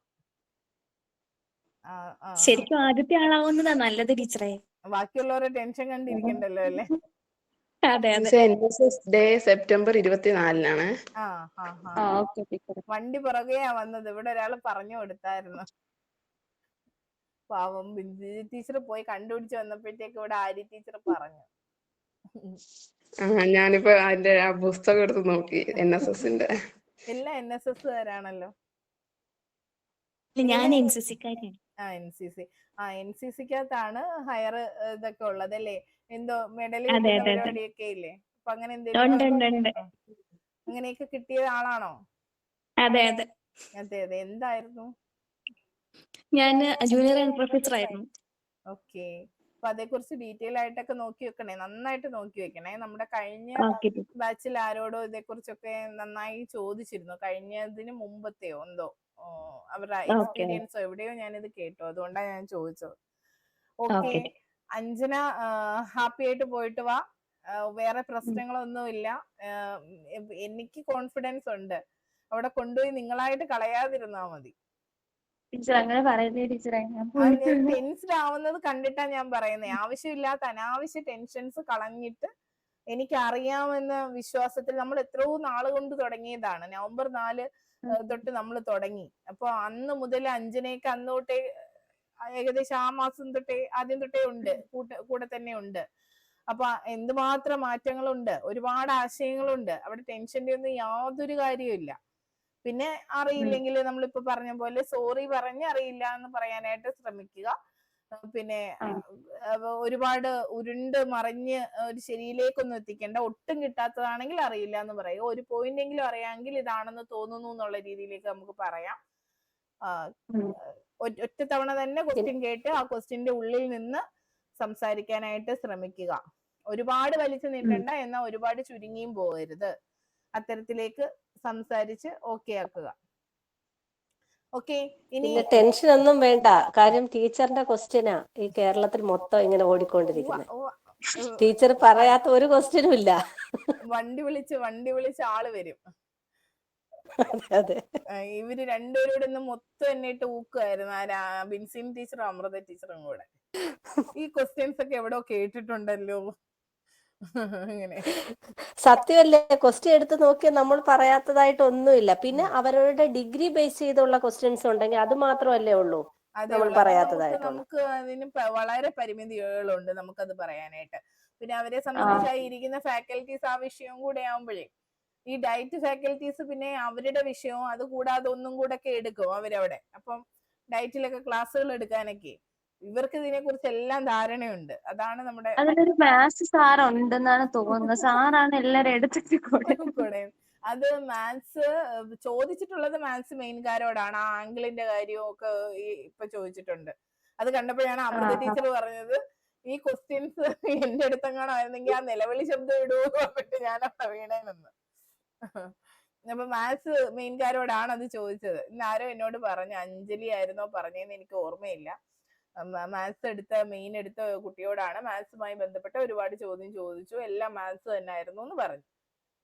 ടീച്ചർ ഒരു ചോദ്യം, ഇപ്പൊ നേരത്തെ വേര് ജലം വലിച്ചെടുക്കുന്നു എന്നുള്ള ഒരു പരീക്ഷണം ഇല്ലല്ലോ, അത് ആദ്യത്തെ ടെസ്റ്റ് ട്യൂബിന് പ്യുവർ വാട്ടർ മാത്രം വെച്ചിട്ടില്ലേ?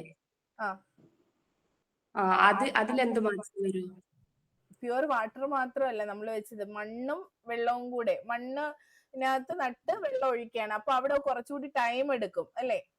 മറ്റേത് വേര് ഡയറക്റ്റ് വലിച്ചെടുക്കുന്ന രീതി, മറ്റേത് വേര് മണ്ണിലേക്ക്. അതാ 3-ാം ക്ലാസ്സിലെ പാഠത്തിലുണ്ട്. 3-ാം ക്ലാസ്സിലെ ഒരു പാഠത്തിലുണ്ട്. അത് നോക്കുമ്പോൾ നമുക്ക് കൃത്യമായിട്ട് മനസ്സിലാവും. ഓക്കെ, ടെക്സ്റ്റ് അനലൈസ് ചെയ്തേ ഒന്ന് നോക്കി വെച്ചാൽ മതി. ഓക്കെ, അതുപോലെ പുതിയ ആളുകൾ ക്ലാസ്സുകൾ എടുക്കാൻ പ്രിപ്പയർ ആവുക. ഇപ്പൊ ക്ലാസ്സുകളുടെ ട്രെൻഡ് വീണ്ടും വന്നു. ഇവരൊക്കെ 1-2 ക്ലാസ്സുകളൊക്കെ എടുത്ത കുട്ടികളാണ് ഇവരൊക്കെ. എന്നിട്ട് ഇപ്പൊ ഇരുന്ന് ചോദിക്കുക, ഒരാള് ക്ലാസ് എടുക്കാൻ പറഞ്ഞാൽ എന്തോ ചെയ്യുമെന്നല്ലേ അഞ്ജനെ? അന്ന് നമ്മൾ പ്രിപ്പയർ ചെയ്ത ക്ലാസ് തന്നെ ഒന്നുകൂടെ നോക്കിക്കിട്ട് പോവാ. മാനുവലൊക്കെ എഴുതി വെച്ചതാണല്ലോ. പിന്നെ അത് കൂടാതെ നമ്മുടെ പഴയ ക്ലാസ്സുകൾ, ഇവരൊക്കെ എടുത്ത ക്ലാസ്സുകൾ കണ്ടു വെക്കുക. നമ്മുടെ പറവ പാറിയത് എത്രയോ പ്രാവശ്യം പാറി. അത് പാറി മടുത്തു. ഇനിയും പാറാനുണ്ടത്. അതെ, ഇനിയും അത് പാറുക. അപ്പൊ പറവകൾ പാറി കിടപ്പുണ്ട്. പിന്നെ എന്താണ്, ജീവികളുടെ വൈവിധ്യം. മറ്റേ അഞ്ജലി ടീച്ചർ എടുത്തായിരുന്നല്ലോ. അഞ്ജന എന്തുവായിരുന്നു എടുത്തേ? ഞാൻ എടുത്തില്ല ടീച്ചറെ. ഞാൻ ജന്തുലോകത്തേക്കാണ് പ്രിപ്പയർ ചെയ്തത്. ഓക്കെ, ടീച്ചർ അൻഷ ടീച്ചറും ഒരു തവണ എടുത്തോളൂ, പിന്നെ എടുത്തില്ല. അതെ, ഓക്കെ. ടീച്ചറെ, ഈ അഞ്ജലി ടീച്ചറുടെ അടുത്ത് എന്തൊക്കെ ക്വസ്റ്റ്യൻസ് ചോദിച്ചതെന്നൊന്ന് പറയൂ ടീച്ചറെ. ക്വസ്റ്റ്യൻസിന്റെ ഒരു മാത്സില്. മാത്സിലോ? അഞ്ജനയോട് മാത്സ് ഒന്നും ചോദിച്ചില്ല. അഞ്ജലി ഇംഗ്ലീഷ് അല്ലായിരുന്നോ? അപ്പം അതുമായിട്ട് ബന്ധപ്പെട്ട, ഇംഗ്ലീഷുമായി ബന്ധപ്പെട്ടൊന്നും ചോദിച്ചില്ല. പാഠപുസ്തകവുമായിട്ട് ബന്ധപ്പെട്ടൊക്കെയാ ചോദ്യം ചോദിച്ചത്. പാഠപുസ്തകം നിറയെ ആക്ടിവിറ്റി അങ്ങ് കുത്തി നിറച്ച് വെച്ചിരിക്കുകയല്ലേ? ഈ ചോദ്യം ഓർമ്മയുണ്ടോ? നമ്മുടെ ക്ലാസ്സിൽ ഞാൻ ഇങ്ങനെ തന്നെ ചോദിച്ചായിരുന്നോ? ഓരോരുത്തരെ വിളിച്ച് ഞാൻ ഇങ്ങനെ ചോദിച്ചു, ഇപ്പോഴത്തെ പാഠപുസ്തകമേ നിറച്ച ആക്ടിവിറ്റി അങ്ങ് കുത്തി നിറച്ച് വെച്ചിരിക്കുകയല്ലേ എന്ന് ഞാൻ ചോദിച്ചിരുന്നു. അപ്പൊ ഒരുപാട് പ്രവർത്തനമല്ലേ കൊടുക്കുന്നേ എന്ന് ഞാൻ ചോദിച്ചിരുന്നു. അതേ രീതിയിൽ തന്നെയാണ് ചോദിച്ചതെന്നാണ് അഞ്ജലി പറഞ്ഞത്. അപ്പൊ അങ്ങനെ ഒരുപാട് വർക്കുകൾ ഇല്ലേ എന്ന് ചോദിച്ചപ്പോ അങ്ങനെ അധികമായി തോന്നുന്നില്ല. കുട്ടികളുടെ പുസ്തകം കുട്ടികൾക്ക് വായിക്കത്തക്ക രീതിയിലാണ് നിർമ്മിച്ചിരിക്കുന്നത്. എന്നാൽ ഹാൻഡ് ബുക്കിൽ ആവശ്യത്തിന് പ്രവർത്തനങ്ങൾ ഉൾക്കൊള്ളിച്ചിട്ടുണ്ട്. പുസ്തകം കണ്ടാൽ കുട്ടികൾക്ക് പഠിക്കാൻ തോന്നുന്ന തരത്തിലാണ്, ഭയപ്പെടുത്തുന്ന തരത്തിലല്ല പുസ്തകം നിർമ്മിച്ചിരിക്കുന്നത്. പുസ്തകമൊക്കെ നോക്കിയായിരുന്നോ എന്നൊക്കെ ആദ്യമേ ചോദിച്ചു. അപ്പൊ നമ്മൾ ആ പുസ്തകം അനലൈസ് ഒക്കെ ചെയ്തത് വളരെ ഉപകാരപ്പെടും. നിങ്ങൾക്ക് പെട്ടെന്ന് ഓർമ്മ വരും പെട്ടെന്ന് ചോദിക്കുമ്പോഴേ. അപ്പൊ ആ രീതിയിൽ പറഞ്ഞു. അപ്പോഴേ പുള്ളി എന്തായാലും ടീച്ചർ അതിൽ വീണില്ല. അപ്പൊ പുള്ളി ചോദിച്ചു, അങ്ങനെയാണെങ്കിൽ ആക്ടിവിറ്റീസ് കൂടുതൽ ഇപ്പൊ ഉണ്ടെങ്കിലേ, വർക്ക് ബുക്കും ഒക്കെ ഉണ്ട്, അപ്പൊ ഒരുപാട് ആക്ടിവിറ്റീസ് ഉണ്ടെങ്കിൽ ടീച്ചർ എന്ത് ചെയ്യും, ഹോംവർക്ക് കൊടുക്കുമെന്ന് ചോദിച്ചു. കുട്ടിക്ക് ഹോംവർക്ക് കൊടുക്കും. ഈ ചോദ്യം കേട്ടിട്ടുണ്ടോ അഞ്ജനെ? കേട്ടിട്ടുണ്ട്. നമ്മൾ ഡിസ്കസ് ചെയ്തതല്ലേ ഹോംവർക്കിനെ കുറിച്ച്. അപ്പൊ അങ്ങനെ ചോദിച്ചപ്പോ പിന്നെ അഞ്ജലി പറഞ്ഞു, പിന്നെ ഹോംവർക്ക് കൊടുക്കുന്നതിനോട് താല്പര്യമില്ല, കുട്ടികൾ കളിച്ച് വളരേണ്ടവരാണെന്നുള്ള അർത്ഥത്തിലേക്ക് പറഞ്ഞു. അത് പിന്നെ ഹോംവർക്ക് അധികമായി കൊടുക്കേണ്ട കാര്യമില്ല, ആവശ്യമെങ്കിൽ മാത്രം അവർക്ക് തുടർ പ്രവർത്തനം കൊടുത്താൽ മതി, അല്ലാതെ അത്രയും ഭാരമുള്ള പ്രവർത്തനങ്ങൾ ഇല്ല എന്നുള്ള തരത്തിൽ തന്നെ പറഞ്ഞു എന്നാണ് പറഞ്ഞത്. ആ രീതിയിലാണ് നമ്മൾ മറുപടി പറയേണ്ടത്. ഹോംവർക്കിനെ എന്താണ് നമ്മൾ പ്രൊമോട്ട് ചെയ്യല്ലേ. ഇന്ന് ഞാനൊരു ക്ലാസ് ഇട്ടിട്ടുണ്ട്, അതൊന്ന് കണ്ടിട്ട് പോണേ. അതിനകത്ത് സമഗ്ര ഗുണമേന്മ വിദ്യാഭ്യാസത്തെ കുറിച്ച്, പുതിയ പ്രോജക്റ്റിനെ കുറിച്ച് പറയുന്നുണ്ട്, ഡിസ്കസ് ചെയ്യുന്നുണ്ട്. എന്താണ് അത് ആ സൈറ്റിൽ നിന്ന് എടുത്ത് ഇത് തന്നെ വായിച്ച് ഇട്ടേക്കാണ്. അപ്പൊ അത് സ്പീഡ് കൂട്ടി ഒന്ന് കേട്ട് മനസ്സിലാക്കി വെച്ചിട്ട് പോവുക. അപ്പൊ ഈ പറഞ്ഞ അഞ്ജലി ആരെങ്കിലും ഒന്ന് ന്യൂസ് പേപ്പറിന്റെ പേപ്പർ ഒന്ന് കിട്ടിയേക്കണം. നാളത്തെ പത്രവാർത്ത രാവിലെ പത്രം വരുന്ന ആരുണ്ട്? ആരെങ്കിലും ഒന്ന് ന്യൂസ് ഇടണേ. വിൻസെന്റ് ടീച്ചർ രാവിലെ വരുവോ? ഇവിടെയും രാവിലെ ഇവിടുത്തെ പേപ്പർ ഇടുന്ന അച്ചാച്ചന്റെ മൂഡ് പോലാണ് ഞങ്ങൾക്ക് ഇവിടെ പത്രം വരുന്നത്. ചിലപ്പോ നേരത്തെ വരും, ചിലപ്പോ വരൂല, അങ്ങനെയൊക്കെയാണ്. അപ്പൊ ഞാനും എന്തായാലും ഇടാം. പിന്നെ നമ്മളുടെ ടെലഗ്രാം ചാനലിലും വരുമെന്ന് തോന്നുന്നു, പത്രവാർത്തയുടെ ഒരു ചാനലൊക്കെ ഉണ്ട്. അതൊന്നും ടെൻഷൻ ആവണ്ടേ. നാളെ എന്തെങ്കിലും വേറെ വല്ല പ്രത്യേകത ഉണ്ടോ എന്ന് ജസ്റ്റ് നോക്കി വെച്ചിട്ട്. മാതൃഭാഷാ ദിനമാണ്. മാതൃഭാഷ ചോദ്യം വരാൻ ചാൻസ് ഉണ്ട്. പിന്നെ ബോധന മാധ്യമം മാതൃഭാഷ ആക്കിയ കമ്മീഷൻ ഒക്കെ ചോദിച്ചെന്ന് പറഞ്ഞു. അപ്പൊ ഇനി മാതൃഭാഷാ ദിനം പിടിച്ചുണ്ടാക്കിയ ക്വസ്റ്റ്യൻ ആണോന്ന് അറിയത്തില്ല. കൊത്താരി കമ്മീഷൻ അല്ലേ ബോധന മാധ്യമം മാതൃഭാഷ. അപ്പൊ അത് പിന്നെ അതിന്റെ ആവശ്യകത അങ്ങനെയുണ്ടോ, അപ്പൊ അവര് അങ്ങോട്ടും ഇങ്ങോട്ടും ഒക്കെ നോക്കി എന്നാണ് പറഞ്ഞത്. അപ്പൊ എനിക്ക് തോന്നുന്നു അവരുദ്ദേശിച്ചത് ബോധന മാധ്യമം മാതൃഭാഷയാക്കി കമ്മീഷൻ തന്നെയാണോ ചോദിച്ചതെന്ന് എനിക്കപ്പോ ഒരു സംശയം തോന്നി. കാര്യം NEP 2020 ഉദ്ദേശിച്ച വല്ല പദ്ധതി എന്നുള്ള രീതിയിൽ വല്ലോ ആയിരുന്നോ എന്നൊരു സംശയമുണ്ട്. അഞ്ജലിയോടാണ് ചോദിച്ചത്. എന്നോട് ചോദിച്ചു മറ്റെന്തെങ്കിലും ഉണ്ടോ ടീച്ചറെ എന്ന് ചോദിച്ചു. അപ്പൊ ഞാനിങ്ങനെ പറഞ്ഞു, NEP 2020 മാതൃഭാഷയിലായിരിക്കണം ബോധന മാധ്യമം എന്ന് പറയുന്നുണ്ടല്ലോ, 1 മുതൽ 5ാം ക്ലാസ് വരെ അല്ലേ?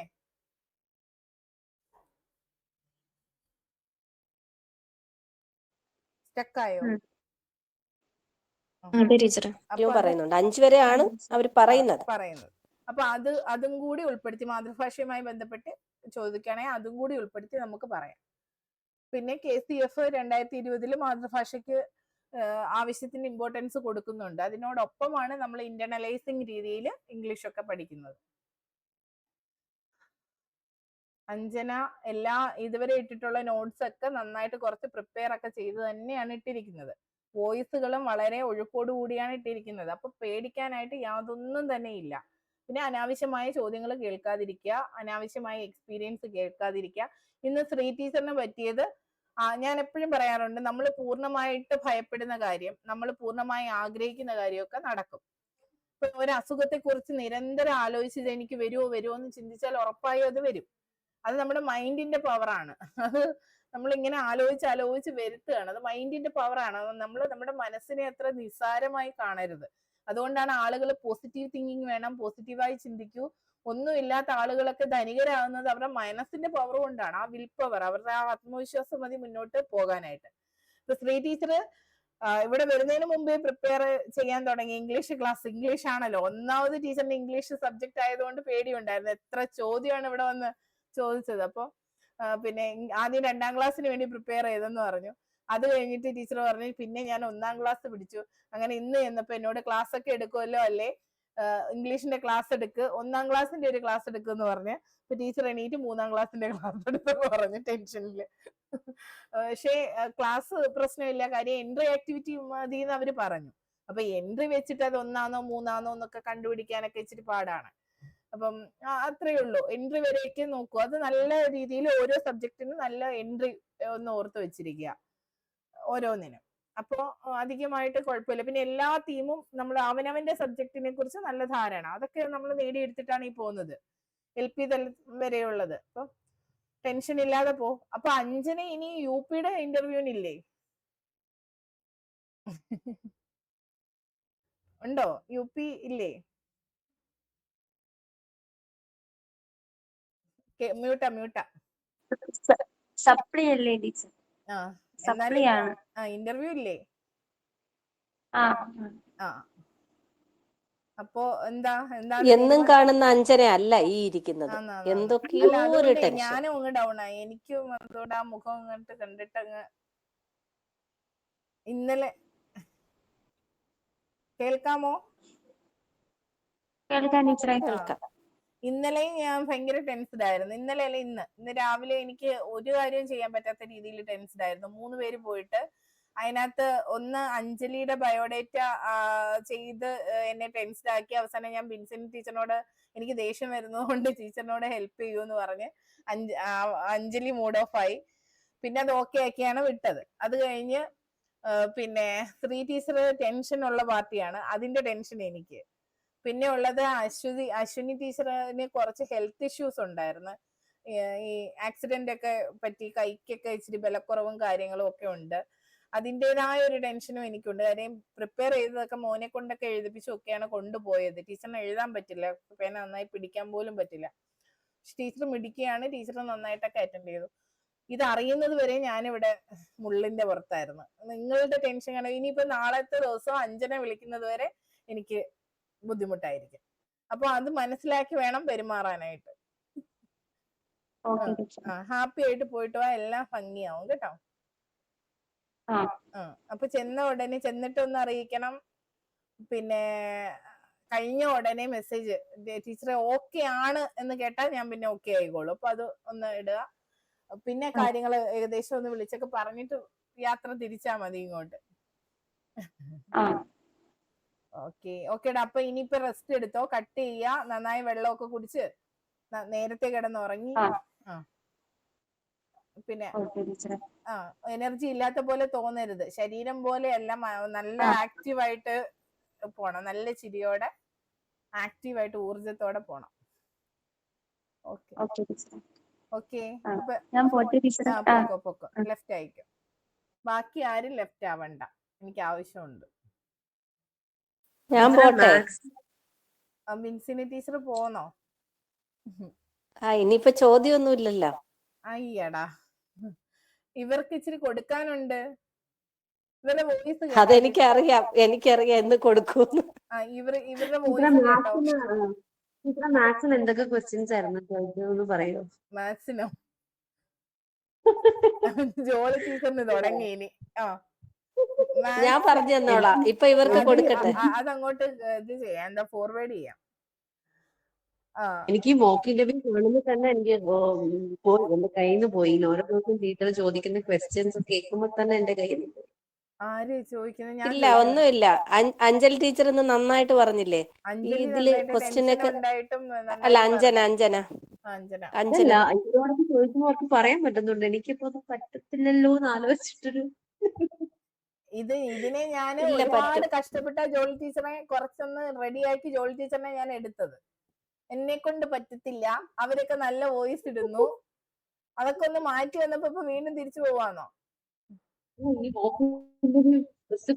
ചോദിക്കുമ്പോ അവര് കുറച്ചെങ്കിലും പറയുന്നുണ്ടല്ലോ. അപ്പൊ ഞാൻ വിചാരിക്കും ഞാൻ വന്നപ്പോ എനിക്ക് അത് ഞാൻ ബയോഡേറ്റ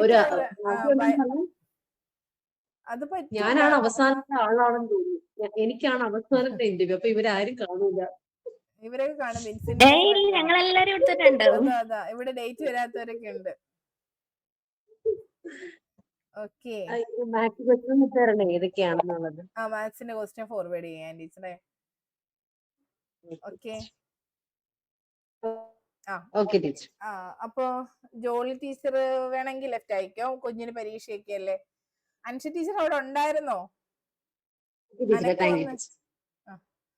വോയിസ് ഇട്ടേക്കണേ. എന്തോ ടീച്ചറെ വീണ്ടും പനിയായോ? ഇവിടെ എല്ലാവർക്കും പോസിറ്റീവാ ടീച്ചറെ. മോനൊക്കെ അങ്ങ് ഭയങ്കര പനിയായിരുന്നു. അപ്പൊ എനിക്ക് ഇന്നലെ മുതൽ എനിക്ക് സ്റ്റാർട്ട് ചെയ്തത്. അപ്പൊ ഭയങ്കര ബുദ്ധിമുട്ടെന്ന് വെച്ചാൽ വന്നും പോയി നിൽക്കും. കുറച്ച് കഴിയുമ്പോൾ ആദ്യം കുറച്ചു നേരം കുഴപ്പമില്ല, അതിന് ഇങ്ങനെ കുറച്ച് കഴിയുമ്പോൾ വീണ്ടും ചൂട് കയറിയും കൊള്ളും. എന്ത് വൈറലാണോ? വൈറൽ ഇൻഫെക്ഷൻ ആ ടീച്ചറെ. അപ്പൊ ഇത് നിമോണിയ പോലാണ്, നിമോണിയയുടെ സ്റ്റാർട്ടിങ് പോലാ പിള്ളേർക്ക് വരുന്നത്, കുഞ്ഞുങ്ങൾക്കൊക്കെ. ടീച്ചർ നന്നായിട്ട് ഇങ്ങനെ വൈറൽ ഇൻഫെക്ഷൻ നെബ്ലൈസ് ചെയ്യുന്നുണ്ട് ടീച്ചറെ, നെബ്ലൈസ് ചെയ്യുന്നുണ്ട്. ടീച്ചറിന്റെ ഇങ്ങനെ കേൾക്കാലോ എന്ന് ഞാൻ ഇങ്ങനെ കേട്ടോണ്ടിരിക്കുവായിരുന്നു. 20 ഇന്ന്. ഹെൽത്ത് നന്നായിട്ട് നോക്കണം. 24-ാം തീയതി ടീച്ചറെ ഞാൻ വരുന്നത്. 27-നല്ലേ ഇന്റർവ്യൂ? 27-ന് തന്നെ റിട്ടേൺ പോവുകയും ചെയ്യും. തിരുവനന്തപുരത്ത് നിന്നാണല്ലോ, അപ്പം റിട്ടേൺ അങ്ങനെ തന്നെ എടുത്ത് പോകാലോ എന്ന്. പിന്നെയും യാത്ര ചെയ്യണ്ടെങ്കിൽ. ഓക്കെ. അപ്പൊ കൂടെ ആളൊക്കെ കാണുമല്ലോ കൊണ്ടാക്കാനും. ബ്രദർ കാണും. ടൈം എങ്ങനെയാ റിട്ടേൺ? റിട്ടേൺ രാത്രി 12 മണിക്ക്. അപ്പൊ കുഴപ്പമില്ല. ഇന്റർവ്യൂ നീണ്ടാലും പ്രശ്നം ഉണ്ടോന്നാ ഞാൻ അന്വേഷിച്ചത്. 8 മണിക്കാണല്ലോ ടീച്ചർ, അപ്പൊ നേരത്തെ കഴിയുമായിരിക്കുമല്ലോ. അപ്പൊ അത്രയും സമയം എന്ത് ചെയ്യും? അവിടെ ബന്ധുക്കളുണ്ട് ടീച്ചറെ തിരുവനന്തപുരത്ത്. ഓക്കെ. എന്നാ ടീച്ചർ ലെഫ്റ്റ് അയക്കോ, കുഴപ്പമില്ല. വോയിസ് ഇടാൻ ഞാൻ പറഞ്ഞായിരുന്നു. എന്നാ പിന്നെ വേണ്ട, ജോലി ടീച്ചറും ബാക്കിയുള്ളവര് ഇടട്ടെ. ഓക്കെ ടീച്ചറെ. ബാക്കി എല്ലാരും വീഡിയോ ഓൺ ചെയ്തേ.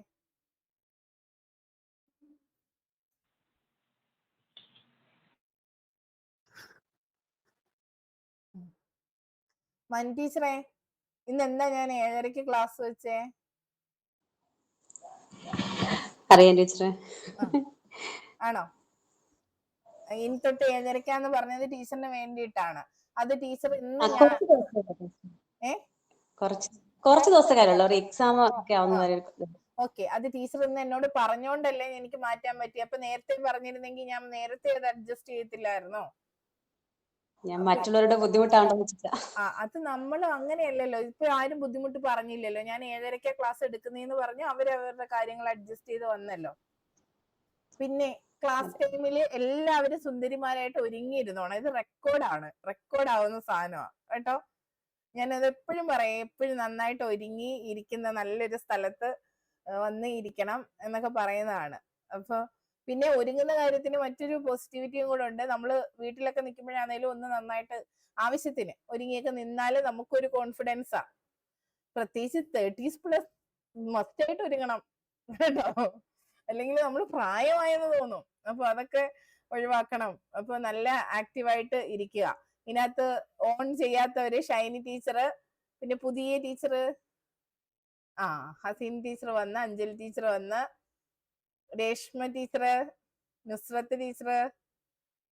എന്തിയേ രേഷ്മ ടീച്ചറെ?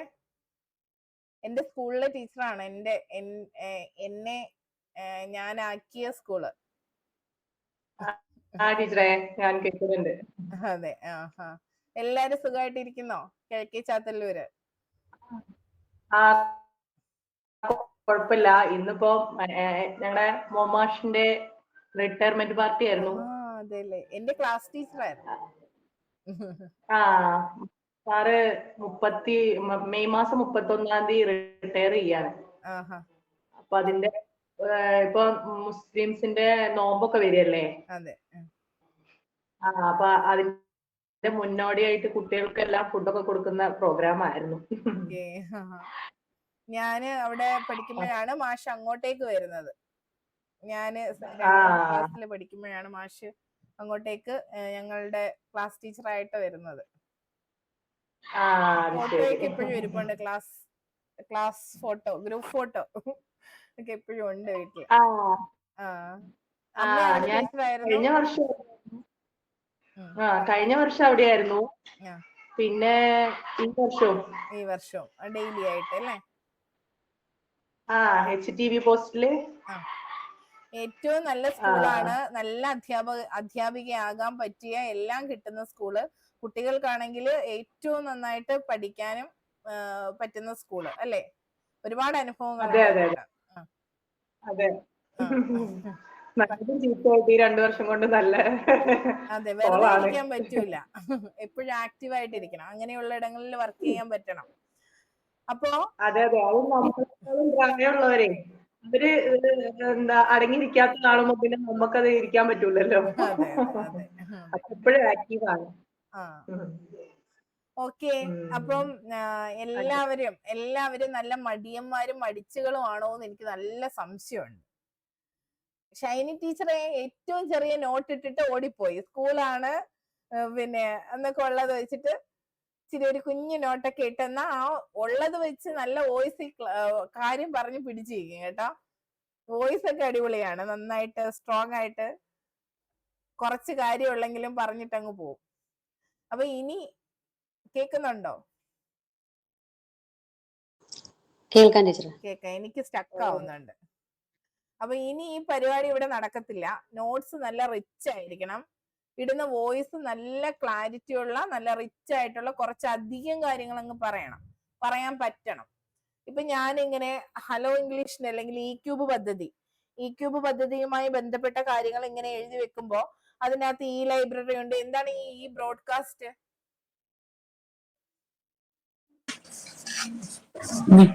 ചാനല് വഴി ആവശ്യമുള്ള കാര്യങ്ങൾ സംപ്രേഷണം ചെയ്യുന്നു. ഞാൻ ഇനി ചോദിക്കുന്നവര് മറുപടി പറയണേ. അപ്പൊ ഈ ലാംഗ്വേജ് എന്തുവാ ഷൈനി ടീച്ചറെ? എന്തുമായിട്ട് ബന്ധപ്പെട്ടതാ ഈ ലാംഗ്വേജ് എന്നൊരു ടേം കണ്ടായിരുന്നു ഏതോ ഒരു പദ്ധതിയായിട്ട് ബന്ധപ്പെട്ട്? ഓർമ്മയുണ്ടോ? ഇല്ല ടീച്ചറെ, അറിയൂല. എങ്ങനെ അറിയും? ഏറ്റവും ചെറിയ നോട്ടല്ലേ ഇട്ടത്, അറിയാൻ പറ്റുമോ? അപ്പൊ ഏത് പദ്ധതിയാന്ന് പോലും മനസ്സിലാവുന്നില്ല. എന്നാൽ അടുത്ത ചോദ്യം വേറെ ആരോടെങ്കിലും ചോദിക്കട്ടെ. ഇത് എനിക്ക് നല്ല ദേഷ്യം വരുന്നുണ്ടായിരുന്നു. എന്റെ വോയിസ് കേട്ടാ അറിയാത്. നമ്മൾ ഇതൊക്കെ ഈ നോട്ട്സ് എല്ലാം പ്രിപ്പയർ ചെയ്ത് വെച്ചിട്ടുണ്ട് കുറച്ചൊക്കെ എനിക്ക് വേണ്ട രീതിയിൽ. പക്ഷെ നിങ്ങൾ അതുപോലും ചെയ്യുന്നില്ല എന്നുള്ളതാണ്. അങ്ങനെയാണെങ്കിൽ ഈ ഹലോ ഇംഗ്ലീഷ് ആണോ ഹലോ വേൾഡ് ആണോ ആദ്യം വന്നത് മനി ടീച്ചറെ? ഹലോ ഇംഗ്ലീഷ് ടീച്ചറെ. അതെന്തിനാ ഹലോ വേൾഡിലോട്ട് മാറിയത്? എന്താണ് അതിലുണ്ടായ മാറ്റം? ഹലോ വേൾഡിനെ കുറിച്ച് അധികം അറിയത്തില്ല. ഹലോ ഇംഗ്ലീഷ് അറിയാം. പക്ഷെ ഞാൻ ഹലോ വേൾഡ് നോക്കണ്ടെന്ന് പറഞ്ഞില്ലല്ലോ. ഹലോ വേൾഡ് കണ്ടെത്താൻ പറഞ്ഞില്ലേ? ചെറുതായിട്ട് ഈ ഹലോ ഇംഗ്ലീഷിനെ തുടർന്ന് വന്നതാണെന്ന് മാത്രമേ ലാംഗ്വേജ് അത്രയും മനസ്സിലായുള്ളൂ. പക്ഷെ കൂടുതൽ ഒത്തിരി ഞാൻ നോക്കി, പക്ഷെ എനിക്കിത് കിട്ടുന്നില്ല. സഹീറ ടീച്ചറെ പറഞ്ഞോ, എന്താ ചിരി എവിടെ പോയി? കുറച്ച് നാളായിട്ട് വീഡിയോ ഓൺ ചെയ്യുന്നില്ല.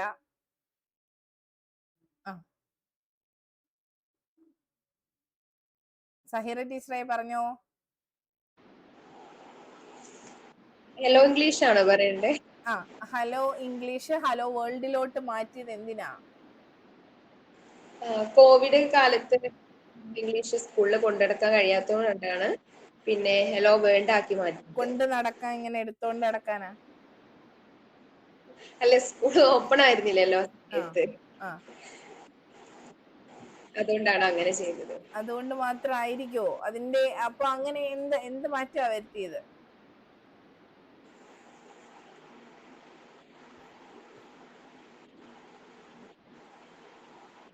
പറ്റുന്നില്ല, ഇത് പറയുവാണോ? ഓക്കെ, ഷബ്ന ടീച്ചറെ. ടീച്ചറെ എനിക്കും അത്രേ അറിയൂ. കോവിഡ് പശ്ചാത്തലത്തില് പിന്നെ ഹലോ വേൾഡ് എന്നുള്ള ഒരു പ്ലാറ്റ്ഫോമിലേക്ക് മാറി. അപ്പൊ ഞാൻ ഈ ചോദ്യങ്ങള് ഏത് രീതിയിലും വരാം. ഒരിക്കലും ഡയറക്റ്റ് ആയിട്ട് ഹലോ ഇംഗ്ലീഷിനെ കുറിച്ച് പറ, ഹലോ വേൾഡിനെ കുറിച്ച് പറ, ഈ ക്യൂബിനെ കുറിച്ച് പറ, അങ്ങനെ ആയിരിക്കില്ല ചോദ്യം. അങ്ങനെ ചോദിക്കാനാണെങ്കിൽ ജസ്റ്റ് നമുക്ക് ചോദിക്കാം. ഈ ക്യൂബിന്റെ 3 എന്താണ്, അല്ലെങ്കിൽ ആ 3 ഈസ് എന്താണ് എന്നൊക്കെ ചോദിച്ചാൽ നിങ്ങൾ എല്ലാവരും ചടപടാ പറയും. പക്ഷെ ഞാൻ ചോദിക്കൂല, എനിക്കത് വേണ്ട. അത് നിങ്ങൾക്ക് അറിയാമെന്ന് എനിക്കറിയാം. അറിയാത്തതാണ് ചോദിക്കേണ്ടത്. അപ്പൊ അറിയില്ല എന്നുള്ള ധാരണയാണ് വരേണ്ടത്. ടീച്ചറിന്റെ മുമ്പിൽ എനിക്ക് അറിയില്ല എന്ന് പറയേണ്ടി വരരുത് എന്ന രീതിയിൽ വേണം നോട്ട്സ് തയ്യാറാക്കാൻ. ഇല്ലെങ്കിൽ നമ്മൾ എങ്ങും എത്തില്ല. ബാക്കിയുള്ളവർ പറയുന്ന അതേ പോയിന്റ്സ് ആണ് പറയുന്നതെങ്കിൽ ഈ ചോദ്യം റിപ്പീറ്റ് ചെയ്യില്ല എന്ന് നമുക്ക് പറയാൻ പറ്റില്ല. കാര്യം ഇപ്പോഴത്തെ ഒരു അവസ്ഥയിൽ നമ്മൾ ഇന്റർവ്യൂവിന് പോകുമ്പോൾ ഒന്നാമത്തെ ആള് പോയി കഴിഞ്ഞാൽ അയാൾ മറ്റുള്ളവരുമായിട്ട് സംസാരിക്കാതെ തിരിച്ച് കടത്തി വിടുകയാണ് ചെയ്യുന്നത്. അപ്പൊ ഈ ചോദ്യം ചിലപ്പോൾ ആവർത്തിച്ചേക്കാം. നമ്മളിപ്പോ പിന്നെ നമ്മുടെ ഗ്രൂപ്പുകളിലൊന്നും ഈ ചോദ്യം വരണമെന്ന് പോലും ഇല്ല. നമ്മൾ ഈ കാണുന്ന മുഴുവൻ ചോദ്യങ്ങള് ഗ്രൂപ്പിലൊക്കെ പല ചോദ്യവും വന്ന് കാണാറുണ്ട്. അപ്പൊ റിപ്പീറ്റ് ഒന്നും കണ്ടിട്ടില്ല. പക്ഷെ അത് ഓർത്തെടുക്കുമ്പോൾ ചിലപ്പോൾ വിട്ടുപോകുന്നതാകാം. അതല്ലെങ്കിൽ ഈ പറയുന്നതിൽ എത്രയോ ചോദ്യങ്ങൾ മിസ്സായിട്ടുണ്ടാകാം. ഓരോരുത്തരും വന്നിട്ട് എന്നോട് ഇതൊക്കെയാണ് ചോദിച്ചത്. അതിൽ ചിലര് ചെയ്യും, അവരോട് ചോദിച്ച നല്ല ചോദ്യങ്ങളിൽ ചിലത് പുറത്തു വിടില്ല. കാരണം അതെന്താ, അവർക്ക് സ്കോർ ചെയ്യണ്ടേ. അപ്പൊ ഇങ്ങനെയൊക്കെ സംഭവിക്കാം. നമ്മൾ ഒരിക്കലും ഈ കേൾക്കുന്ന ചോദ്യങ്ങളെയോ അവരുടെ എക്സ്പീരിയൻസിനെയോ പൂർണ്ണമായി വിശ്വസിക്കാതിരിക്കുക. അപ്പൊ നമ്മൾക്ക് ചെയ്യേണ്ടത് എന്താ, നമ്മൾ നന്നായിട്ട് നമുക്ക് കിട്ടുന്ന ടോപ്പിക്കിന്റെ എല്ലാ വശവും പഠിക്കുക. അപ്പൊ അതിന് ഈ മടിയൊക്കെ മാറ്റി വെച്ച് കുറച്ചും കൂടെ നന്നാക്കണം.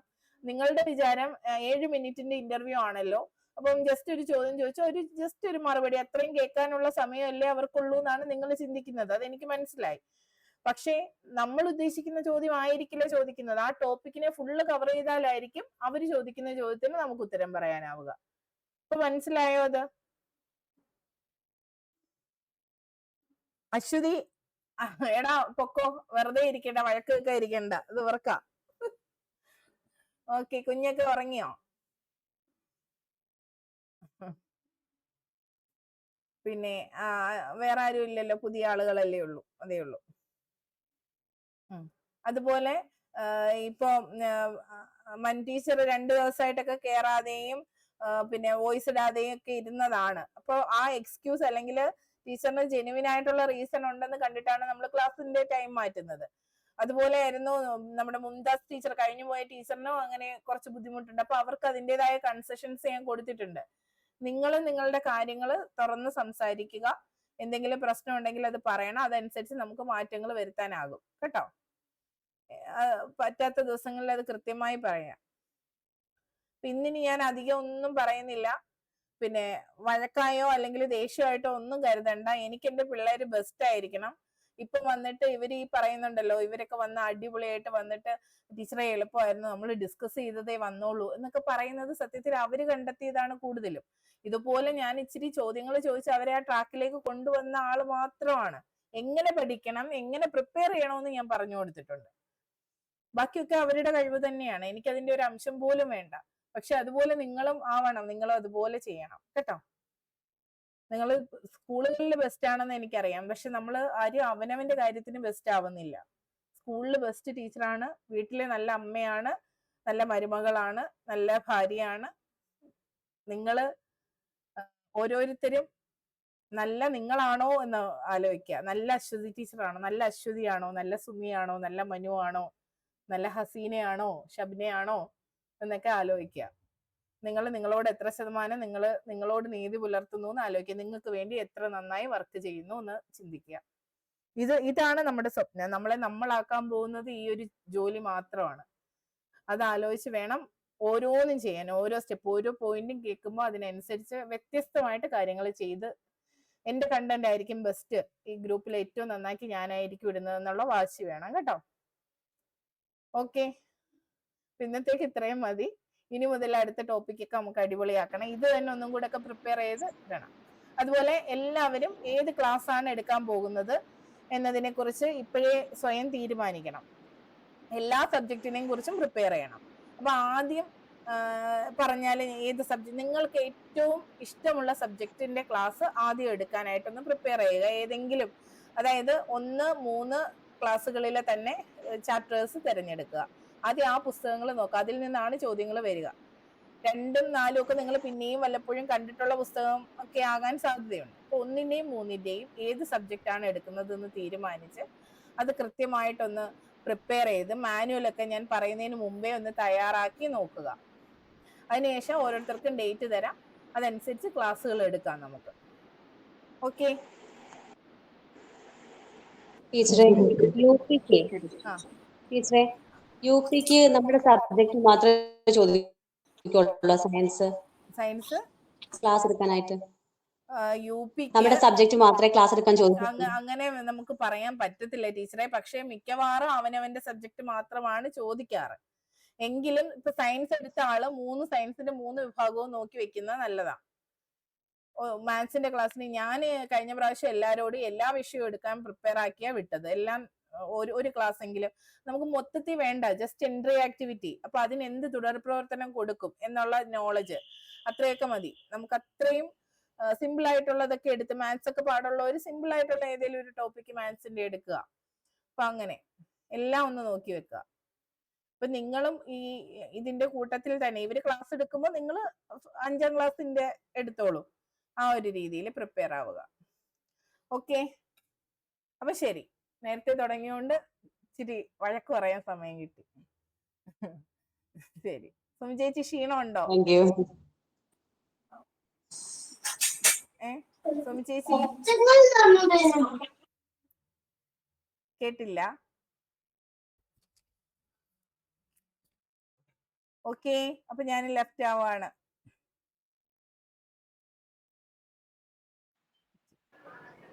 ടീച്ചർ